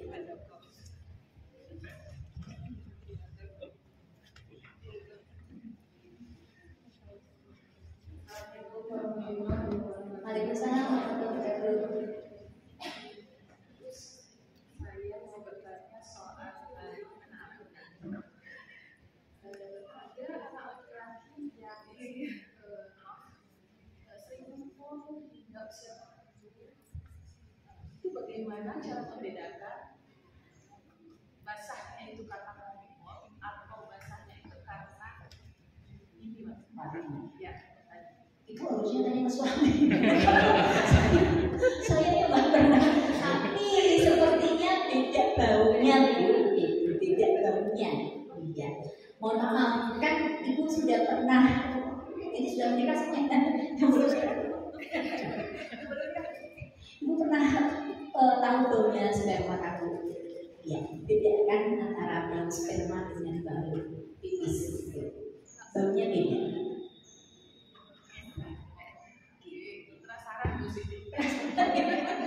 Penasaran gitu. Boleh tanya loh Bu ke Bapak. Iya boleh. Gak usah malu Bu. Tanya ke suaminya kok malu. Dulu kalau ngomongin bahasa itu gimana sih? Baunya ya. Iya, baunya beda. Iya. Katanya sih kata di buku begitu. Kata di buku begitu. Kalau tiap malam ngumpul, tiap malam ngumpul itu kan baunya beda.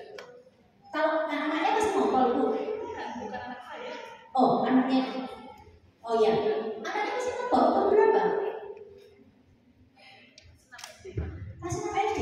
Itu harus diperiksakan Bu. Masuk kelas 6 SD masih ngompol. Harus sudah diperiksakan ada masalah apa. Periksakan ke dokter dulu. Karena barangkali ada masalah yang berkaitan dengan fisiologisnya. Kalau dari dokter tidak ditemukan kelainan fisiologis, diperiksakan ke psikolog untuk dicarikan masalahnya. Iya, tapi baunya beda. Kata buku begitu.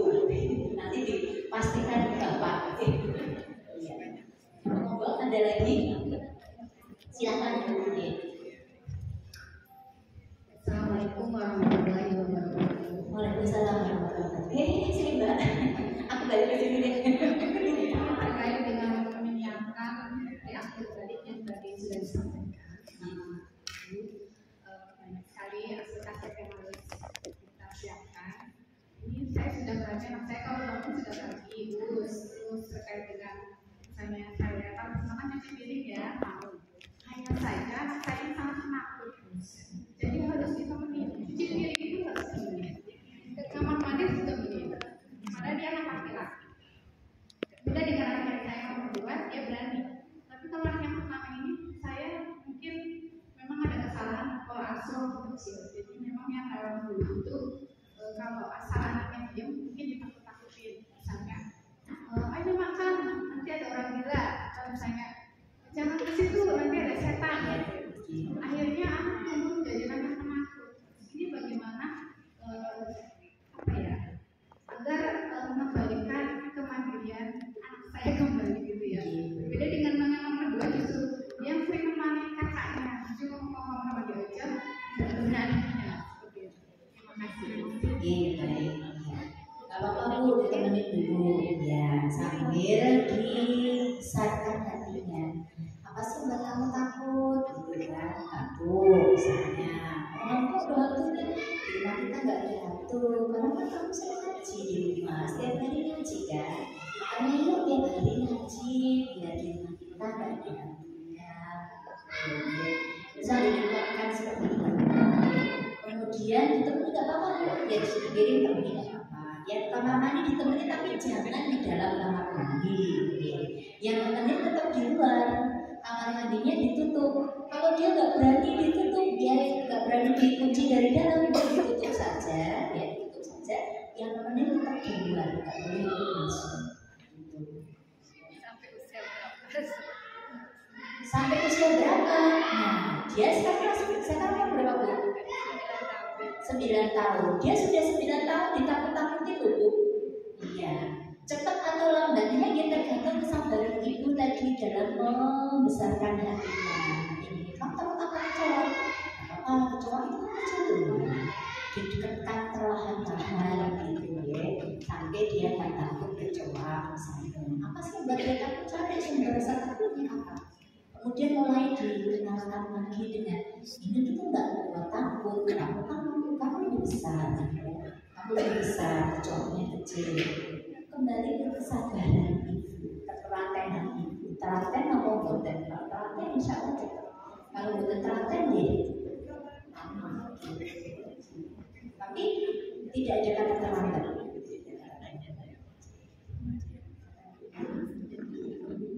Ada lagi? Monggo. Silakan. Assalamualaikum warahmatullahi wabarakatuh. Waalaikumsalam.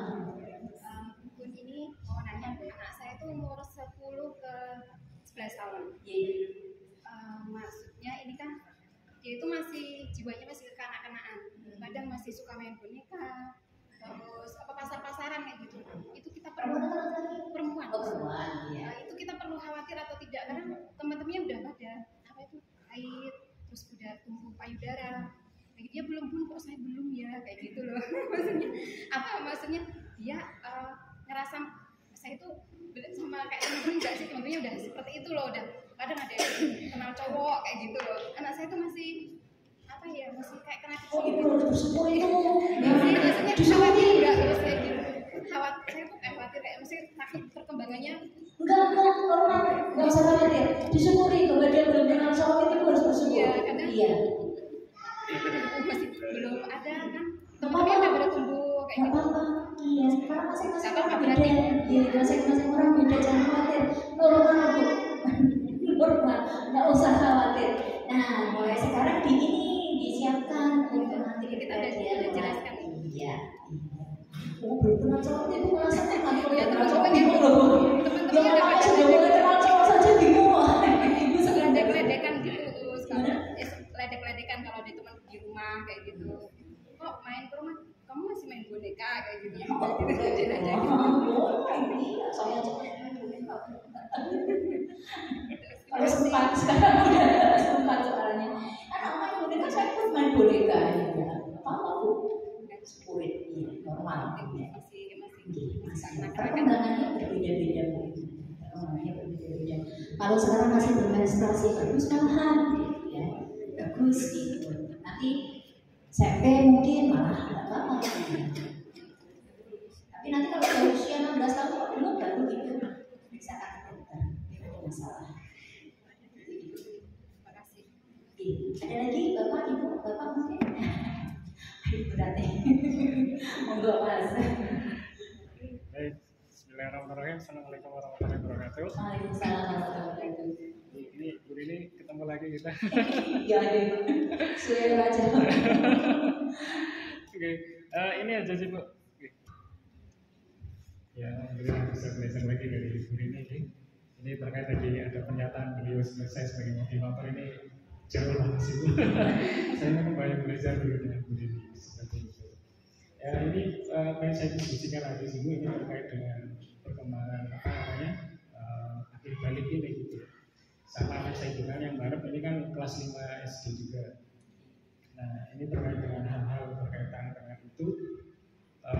Saya pernah baca literatur gitu ya dari seorang mungkin bukan psikolog ya, tapi lebih banyak ke pemerhati orang tua, pemerhati keluarga dan sebagainya. Nah ini yang kadang-kadang yang setelah saya baca kok kayak kurang serg dan sebagainya ya kenapa? Tapi saya berapa mungkin apa karena kurang serg saya, atau memang harusnya seperti itu gitu ya. Terkait dengan kalau tadi kita belajar bagaimana seharusnya anak itu bertumbuh, bagaimana seharusnya anak itu ada tahapan-tahapannya gitu ya. Di dalam artikel tersebut disebutkan bahwa selain itu kita sebagai orang tua juga harus mempersiapkan diri kepada mereka gitu ya. Termasuk ketika kita apa namanya mohon maaf misalkan ketika pengenalan terhadap seksualitas dan sebagainya, di artikel tersebut disebutkan kita sebagai contoh di rumahnya gitu. Jadi mohon maaf di artikel tersebut disebutkan biarlah anak laki-laki itu belajar dari tentang wanita dari ibunya gitu. Jadi artinya silakan ibu itu di rumah itu berpakaian, mohon maaf ya, artinya mohon maaf kadang bisa memperlihatkan payudaranya, kadang memperlihatkan ini biar dia tidak mencari di luar gitu. Sama juga ketika mungkin anak perempuannya juga seperti itu, dia belajar dari ayahnya juga seperti itu. Nah, cuma kok saya agak kurang sering dengan apakah memang pernyataan itu betul atau tidak gitu ya. Bahkan salah satu di artikel itu disebutkan sekali-kali itu anak juga diajak ke toilet bareng sama orang tuanya gitu. Ya bahasanya kalau sudah masuk ke toilet kan sudah seperti itu kan. Nah ini apakah memang seperti itu atau memang hanya pemikiran dia saja gitu. Terus yang kedua ini mohon maaf ya, saya itu ayah dari 3 orang laki-laki semua ini alhamdulillah. Walaupun ada yang menyarankan coba nambah 1 lagi nanti perempuan gitu ya. Amin, saya doain. Tapi kayaknya tidak setuju. Nah ini memang masalah ya, setiap kalau mau tidur itu pasti ada drama-drama, harus gelut dulu lah, lari-lari dulu lah, macam-macam gitu kan. Kadang-kadang saya sebagai dan apa namanya istri saya kan mungkin karena perbedaan kultur gitu ya, istri saya dari Pantura mungkin terlihat lebih keras gitu ya. Kalau saya kan dari Banyumas mungkin agak lembutan sedikit gitu ya. Jadi kadang-kadang sudah biarin lah lari-lari. Kadang saya mikir udah rasa lari-lari sana itu ntar juga paling capek, kalau udah capek udah pada tidur gitu. Atau mungkin seperti apa harusnya gitu ya. Karena memang kadang-kadang saya juga mikirnya gini, dulu pada saat saya kecil saya masih ingat ibu saya mendidik saya khususnya apa ya, apalagi dalam tadi disampaikan di ideologis ya. Itu memang sangat keras Bu.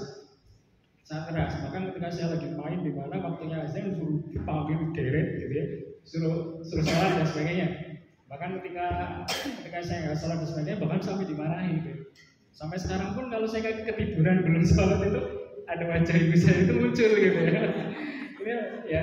Ini yang kemudian saya pikir ini sebenarnya pola yang keras hanya memangkah untuk pada saat ideologisnya saja, atau mungkin setiap dari tahapan-tahapan itu juga kita ada hal-hal yang sifatnya harus keras juga.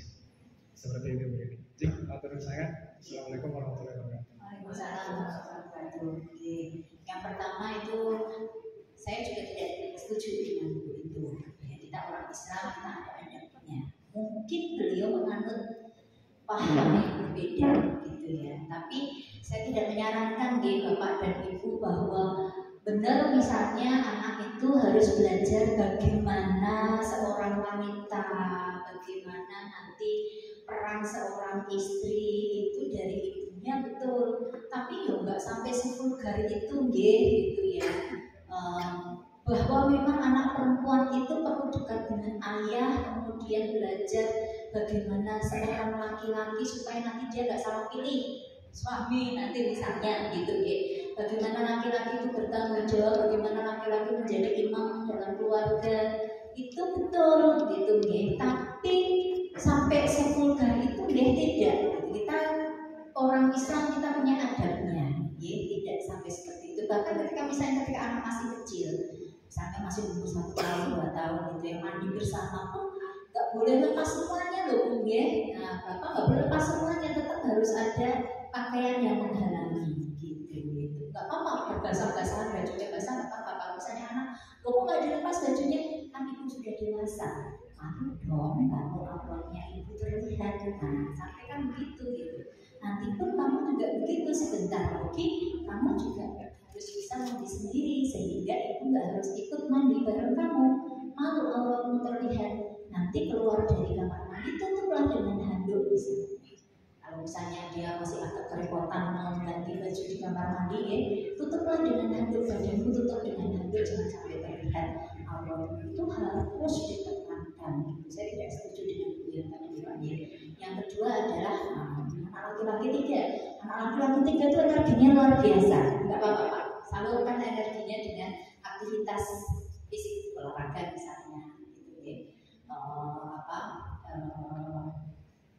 Tidak diri misalnya gitu. Nah kalau mau tidur pukul-pukulan ya serapa kok, biarkan saja gitu. Nanti ya ada sekarang Bapak yang jadi jurinya gitu kan, langsung ya Bapak jadi jurinya. Mau pukul-pukulan boleh, nah, tapi nanti syaratnya 1, nggak ada yang boleh nangis. Nah, nggak ada yang boleh nangis. Yang kedua itu tidak boleh melukai yang mana. Nah, jadi boleh pukul-pukulan tapi bagian perut, bagian kepala, bagian yang rawan itu tidak boleh jadi sasaran pukulan. Bolehnya apa? Ya, berarti nggak boleh semuanya. Berarti nggak boleh semuanya, gitu ya. Nggak harus pukul-pukulan, iya misalnya. Jadi ada syarat-syarat yang harus ditentukan dan harus tegas. Oke, mau berapa lama? Pukul-pukulan, 10 menit, 15 menit. Kalau udah 15 menit, Bapak Dewi harus sudah selesai tidur semua. Kemudian anak-anak malam jangan biasakan minum manis gitu ya. Jangan biasakan minum manis kalau mau tidur. Gula itu nanti akan berubah jadi energi. Kalau malam kebanyakan minum manis, energinya terlalu besar, dia susah tidur. Gitu. Ya, makanya malam jangan minum manis, jangan kebanyakan makan yang manis-manis supaya enggak energinya besar. Kalau energinya besar, dia nggak mau tidur, susah tidur. Kalau malam susah tidur, nanti bangunnya pagi pasti susah. Akhirnya drama pagi hari muncul, gitu ya. Gitu Pak. Kemudian yang ketiga tadi ideologis tentang penanaman ideologi. Penanaman ideologi. Ideologi itu agama itu yang harus ditanamkan. Ya, agama itu tanamkan Bapak Ibu harus tegas, bukan keras ya, tegas. Ya. Sholat harus ya, nggak boleh nggak sholat. Usahakan tepat waktu. Nah, mulai dilatihkan untuk tepat waktu, ngajinya, adabnya, akhlaknya, imannya itu harus ditanamkan. Karena itu nanti akan membangun nuraninya. Itu akan membangun nuraninya sehingga nanti kalau misalnya dia pergi kemanapun Bapak dan Ibu nggak bisa bersamai, dia akan selalu ingat misalnya waktunya sholat dia akan waktunya sholat gitu kan. Temannya itu jangan sholat, enggak aku nggak mau karena aku takut tadi seperti Bapak belum sholat ibu aja ibunya yang terbayang gitu. Itu yang harus tanamkan utama. Kemudian nilai-nilai dalam keluarga apa? Itu yang harus ditanamkan gitu. Sopanan, jujuran, itu harus ditanamkan pada anak. Gitu, Pak. Ada lagi Bapak Ibu? Sudah mungkin ya? Sudah mungkin ya? Mungkin satu lagi. Oh, satu lagi. Gitu, boleh. Monggo satu lagi, silakan. Oh, dari belakang. Waalaikumsalam warahmatullahi wabarakatuh.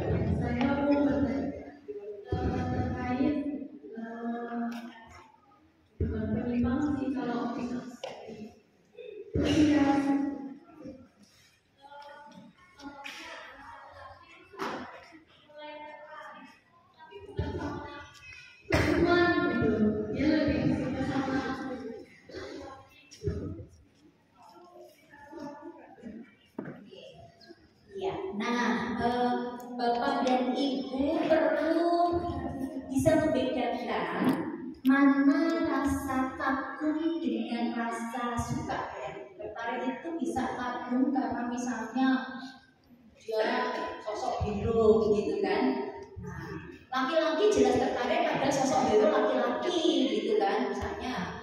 Laki-laki pasti tertariknya pada Iron Man, Superman gitu, nggak mungkin pada Supergirl. Yang perempuan kan nggak mungkin gitu ya. Anak perempuan aja juga tertarik pada superhero laki-laki. Jadi harus dibedakan antara tertarik, kagum, suka, senang, simpati. Nah, itu harus bisa dibedakan gitu. Maka ditanyakan dulu apa yang buat kamu suka sama dia gitu. Kalau gimana Bu? Kemudian ditanyakan kemudian jawabannya karena dia itu enak dilihat gitu. Iya, karena orang itu kalau visual Bu, senangnya suka yang benih-benih, glowing-glowing. Visual indah-indah. Makanya kalau pulang ke rumah dari istrinya pakai daster yang paling disukai ya Bu, ya kan pakai makeup ya sebetulnya ya gitu. Bosan gitu. Itu kan laki-laki kalau visual, ya sukanya visual. Nah, ditanya lagi Bu, dikejar lagi, iya, kejar lagi. Jadi sekedar dia ganteng ya, gitu. Ya. Tapi kan itu juga ganteng, kamu suka nggak sama dia, gitu misalnya. Kalau yang sama yang cantik kamu suka nggak, gitu, misalnya. Jadi kejar lagi sampai memang kita yakin bahwa memang preferensi dia adalah pada sesama jenis. Jadi jangan buru-buru langsung menjudge, wah dia suka sesama jenis. Jangan begitu. Kita perlu pastikan perasaannya itu sebetulnya apa sih? Jangan-jangan cuma karena dia cakep kok, siapa yang nggak suka lihat makhluk yang cakep ya dia gitu kan. Kita saja kalau lihat cowok ganteng serempet itu beda. Mumpung nggak ada iya, jadi ya kita pastikan dulu apakah memang preferensi. Kalau preferensinya di sana langsung diluruskan.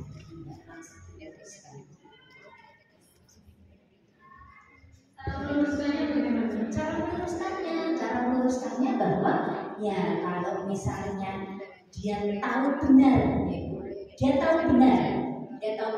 bahwa dia itu suka dalam artian dia jatuh cinta pada laki-laki, maka diluruskan bahwa tidak benar ya.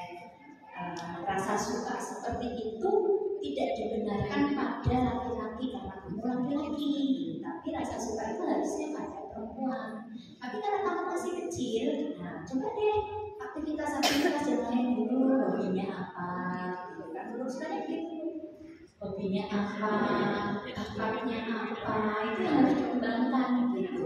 Olahraga diarahkan ke aktivitas yang positif supaya dia lupa gitu. Mudah kok, mumpung masih kecil mudah sekali. Apalagi kalau belum terpapar pada perilaku seks jenis. Kalau belum terpapar mudah, tapi kalau sudah terpapar agak susah. Karena sudah merasakan,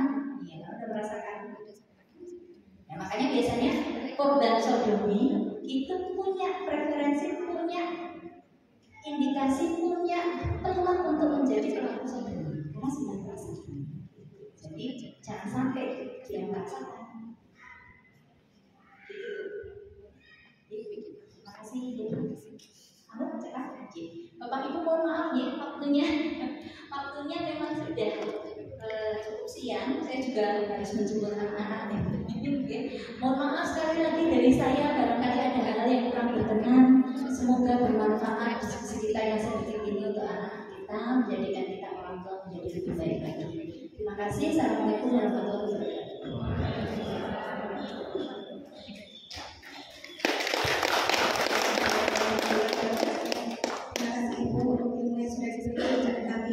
Dan Masya Allah sangat antusias, pertanyaannya sampai 7 orang. Masya Allah ya mudah-mudahan. Terima kasih. Dan kalau boleh ada statement closing, bisa memberikan statement closingnya.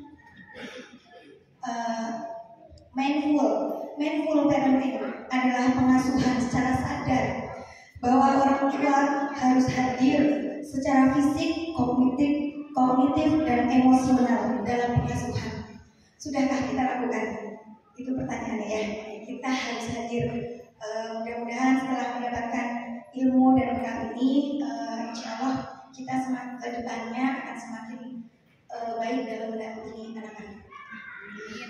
Baik, ayah bunda masih semangat untuk acara selanjutnya, yaitu ada pemaparan P5 dan info dari sekolah akan digabung, langsung akan disampaikan oleh Ustazah Nanda.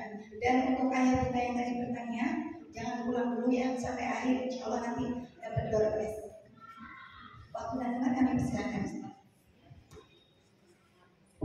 Terima kasih Bunda untuk waktunya. Mohon izin ayah bunda. Assalamualaikum warahmatullahi wabarakatuh. Mohon izin Bu Rodia, di waktunya sebentar 5 menit saja untuk saya di sini perwakilan dari sekolah menyampaikan beberapa informasi terkait dengan kegiatan dari bidang kurikulum, kesiswaan, dan juga Al-Quran. Untuk yang pertama saya ucapkan terima kasih banyak ayah bunda sudah menyempatkan waktunya untuk hadir pada hari ini, karena alhamdulillah saya dengar tadi materinya juga sangat luar biasa nih. Banyak sekali ilmu-ilmu yang bisa kita dapatkan terkait dengan mempersiapkan akil balik Ananda. Kemudian untuk kegiatan pekan depan, insya Allah akan dilaksanakan kegiatan PAS dan SAS. Hampir sama nih Bun, hanya beda nama saja. Untuk PAS itu untuk kelas 3 dan 6 itu yang masih menggunakan kurikulum 2013, dan untuk SAS itu untuk kelas 1, 2, 4, dan 5. Kegiatannya sama nih, hanya berbeda nama saja karena di kelas 1, 2, 4, 5 itu sudah menggunakan kurikulum merdeka. Kemudian untuk selanjutnya yaitu poin tentang kerapihan.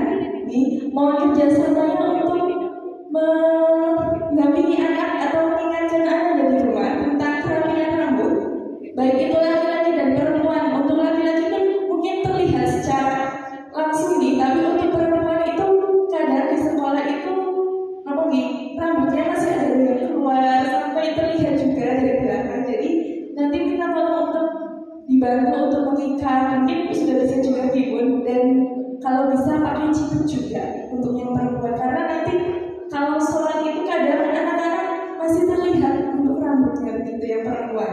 Untuk yang laki-laki juga karena terlihat secara jelas, jadi mohon untuk dijaga kerapian rambutnya. Kemudian untuk kuku juga, biasanya hari Jumat itu ada pemeriksaan kuku dan masih terlihat kukunya yang ada hitam-hitamnya begitu dan masih panjang. Begitu juga dengan seragam siswanya. Ini insya Allah kalau berangkat itu rapi, nanti kalau pulang sudah banyak yang keluar juga untuk seragamnya. Kemudian untuk kelengkapannya yang perlu dipersiapkan Ananda yaitu ada kaos kaki. Mohon untuk dibawakan selalu Ibu, minta tolong dipakai. Mungkin di rumah sudah pakai. Kadang juga kami kesulitan ketika sudah pakai di sekolah, kemudian sudah wudhu, waktunya wudhu. Terus anak-anak lupa, tapi mereka nggak tahu. Padahal ada, tapi mereka nggak tahu itu punya siapa gitu. Jadi tanggung jawabnya itu belum ada gitu loh Bun. Kemudian untuk sabuk juga nih Bun. Untuk kelas 4, 5, 6 sudah diwajibkan memakai sabuk.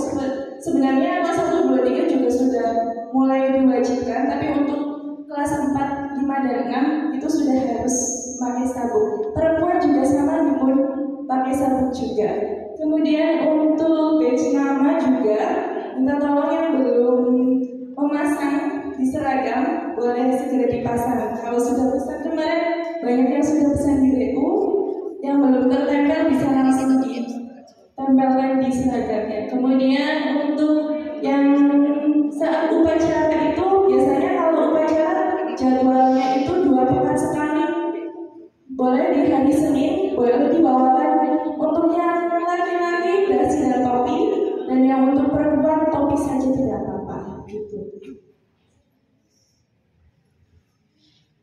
Nah ini untuk program-program sekolah. Yang pertama Quran Time, biasanya ada flyer di Bun untuk mengingatkan ayah bunda untuk waktunya Quran time biasanya bisa dilakukan ketika ba'da maghrib ataupun boleh ba'da isya ataupun setelah sholat apa boleh monggo. Kemudian selain murojaah yang perlu dilakukan ketika Quran time yaitu belajar wafat Bun.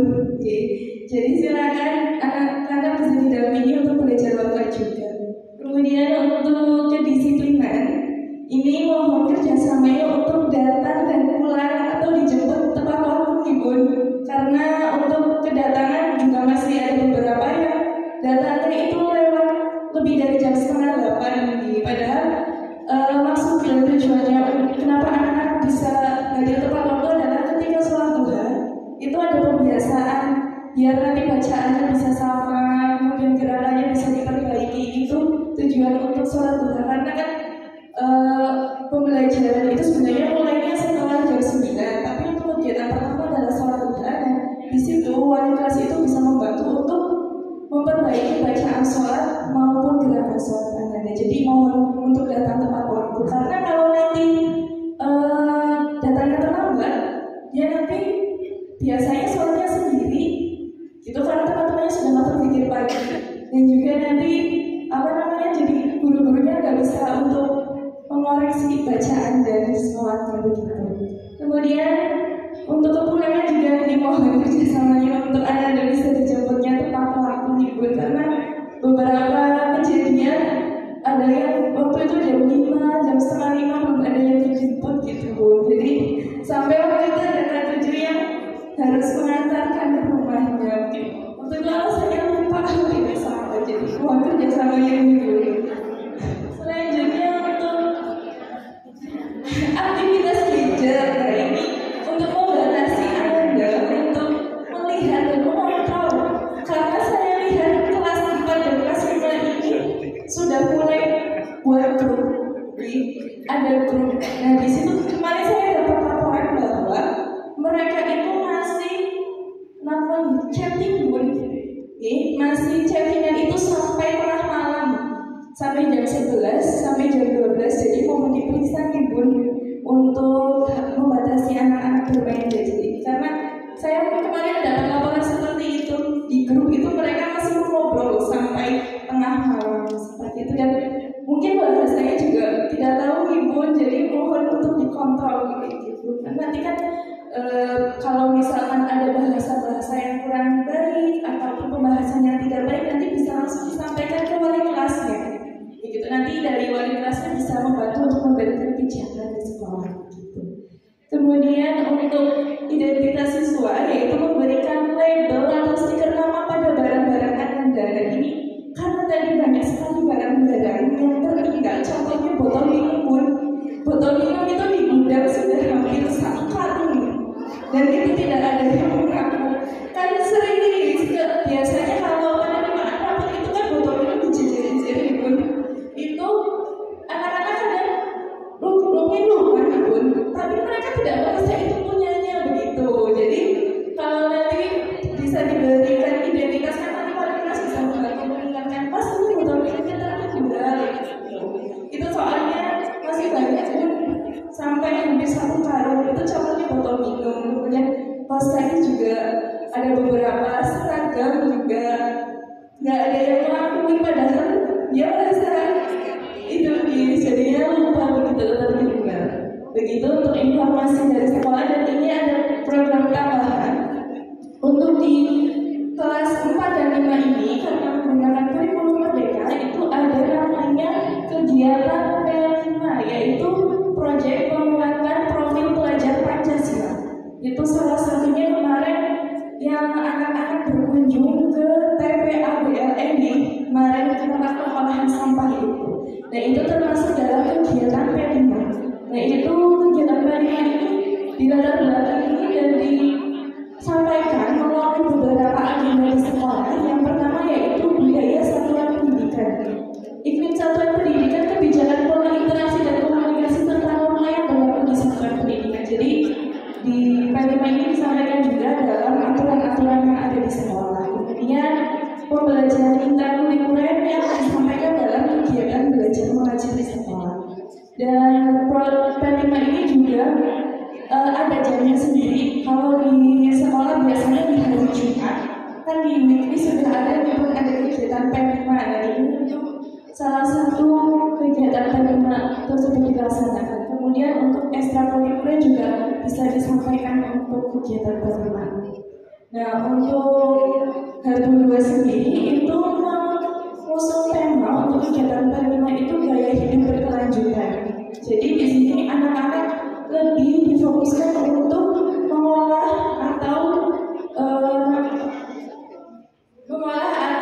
untuk menjaga lingkungannya sendiri. Dan nanti untuk goalnya itu di kelas 1 dan 2 itu untuk bisa memilah-milah mana sampah organik maupun sampah anorganik. Itu untuk goal dari kelas 1 dan 2. Kemudian untuk goal dari kelas 3 dan 4 ini nanti akan membuat tas kanvas yang nanti akan dihias. Untuk kelas 3 itu menggunakan jumput dari kelas yang 4 nanti ada ekopin. Dan kemudian untuk kelas 5 dan 6 itu goalnya akan memanfaatkan minyak jelantah yang akan nanti dijadikan sebuah strategi. Dan untuk program P5 ini sudah berjalan selama beberapa bulan ini di setiap Jumat. Dan nanti tadi goal-goalnya itu akan dilaksanakan atau puncak acara P5 ini akan dilaksanakan setelah PAS, yaitu tanggal 6 sampai tanggal 8. Jadi anak-anak setelah PAS belum libur. Setelah tanggal 4 masih ada kegiatan, ada tanggal 6 sampai tanggal 8 itu masih ada kegiatan untuk P5. Itu saja Bunda yang bisa saya sampaikan untuk informasi sekolah. Kurang lebihnya mohon maaf. Wassalamualaikum warahmatullahi wabarakatuh. Alhamdulillah ya Bunda, kita sudah di penghujung acara. Sebelum kita tutup, kami dari perwakilan dari komite sekolah akan memberikan tanda kasih untuk Ibu Rini, untuk Ibu silakan ke depan yang akan diwakili oleh Bunda Syakira.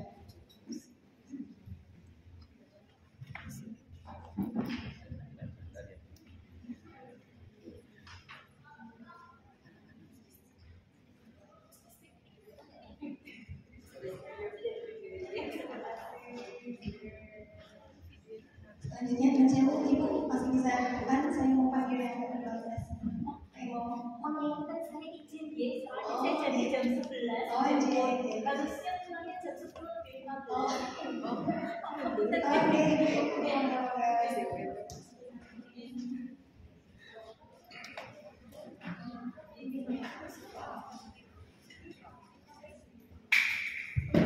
Baik Ayah Bunda, saya lanjutkan.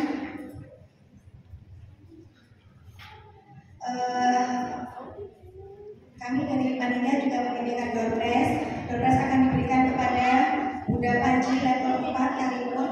Ini dari kedatangan paling kasih ya. Ada Bunda Panji dari level 4 Karimun, ada Bunda Hajir dari Sumbar. Kemudian kami juga memberikan penghargaan kepada ayah bunda yang datang bersama, yaitu ayah Bunda Salim dari level 4 Rote. Level 5 ada ayah bundanya Azza. Silakan bunda yang dapat doorpress bisa ke depan, bisa foto bersama. Setelah itu nanti kita tutup. Setelah itu kita foto bersama karena banyak dibagi per level. Nanti level 4 dulu baru level 5. Tunggu ya bunda sebentar. Monggo ayah bunda yang sudah disebutkan tadi yang dapat doorpress silakan di depan. Dan kemudian doorpress ada ayah Azza lagi yang tadi yang bertanya dari level 5. Bunda Sabina level 4, Bunda Aswa level 4, Bunda Fahim level 4, Bunda Kaira level 5, Ayah Raihan level 5, Ustazah Baru. Monggo silakan ke depan.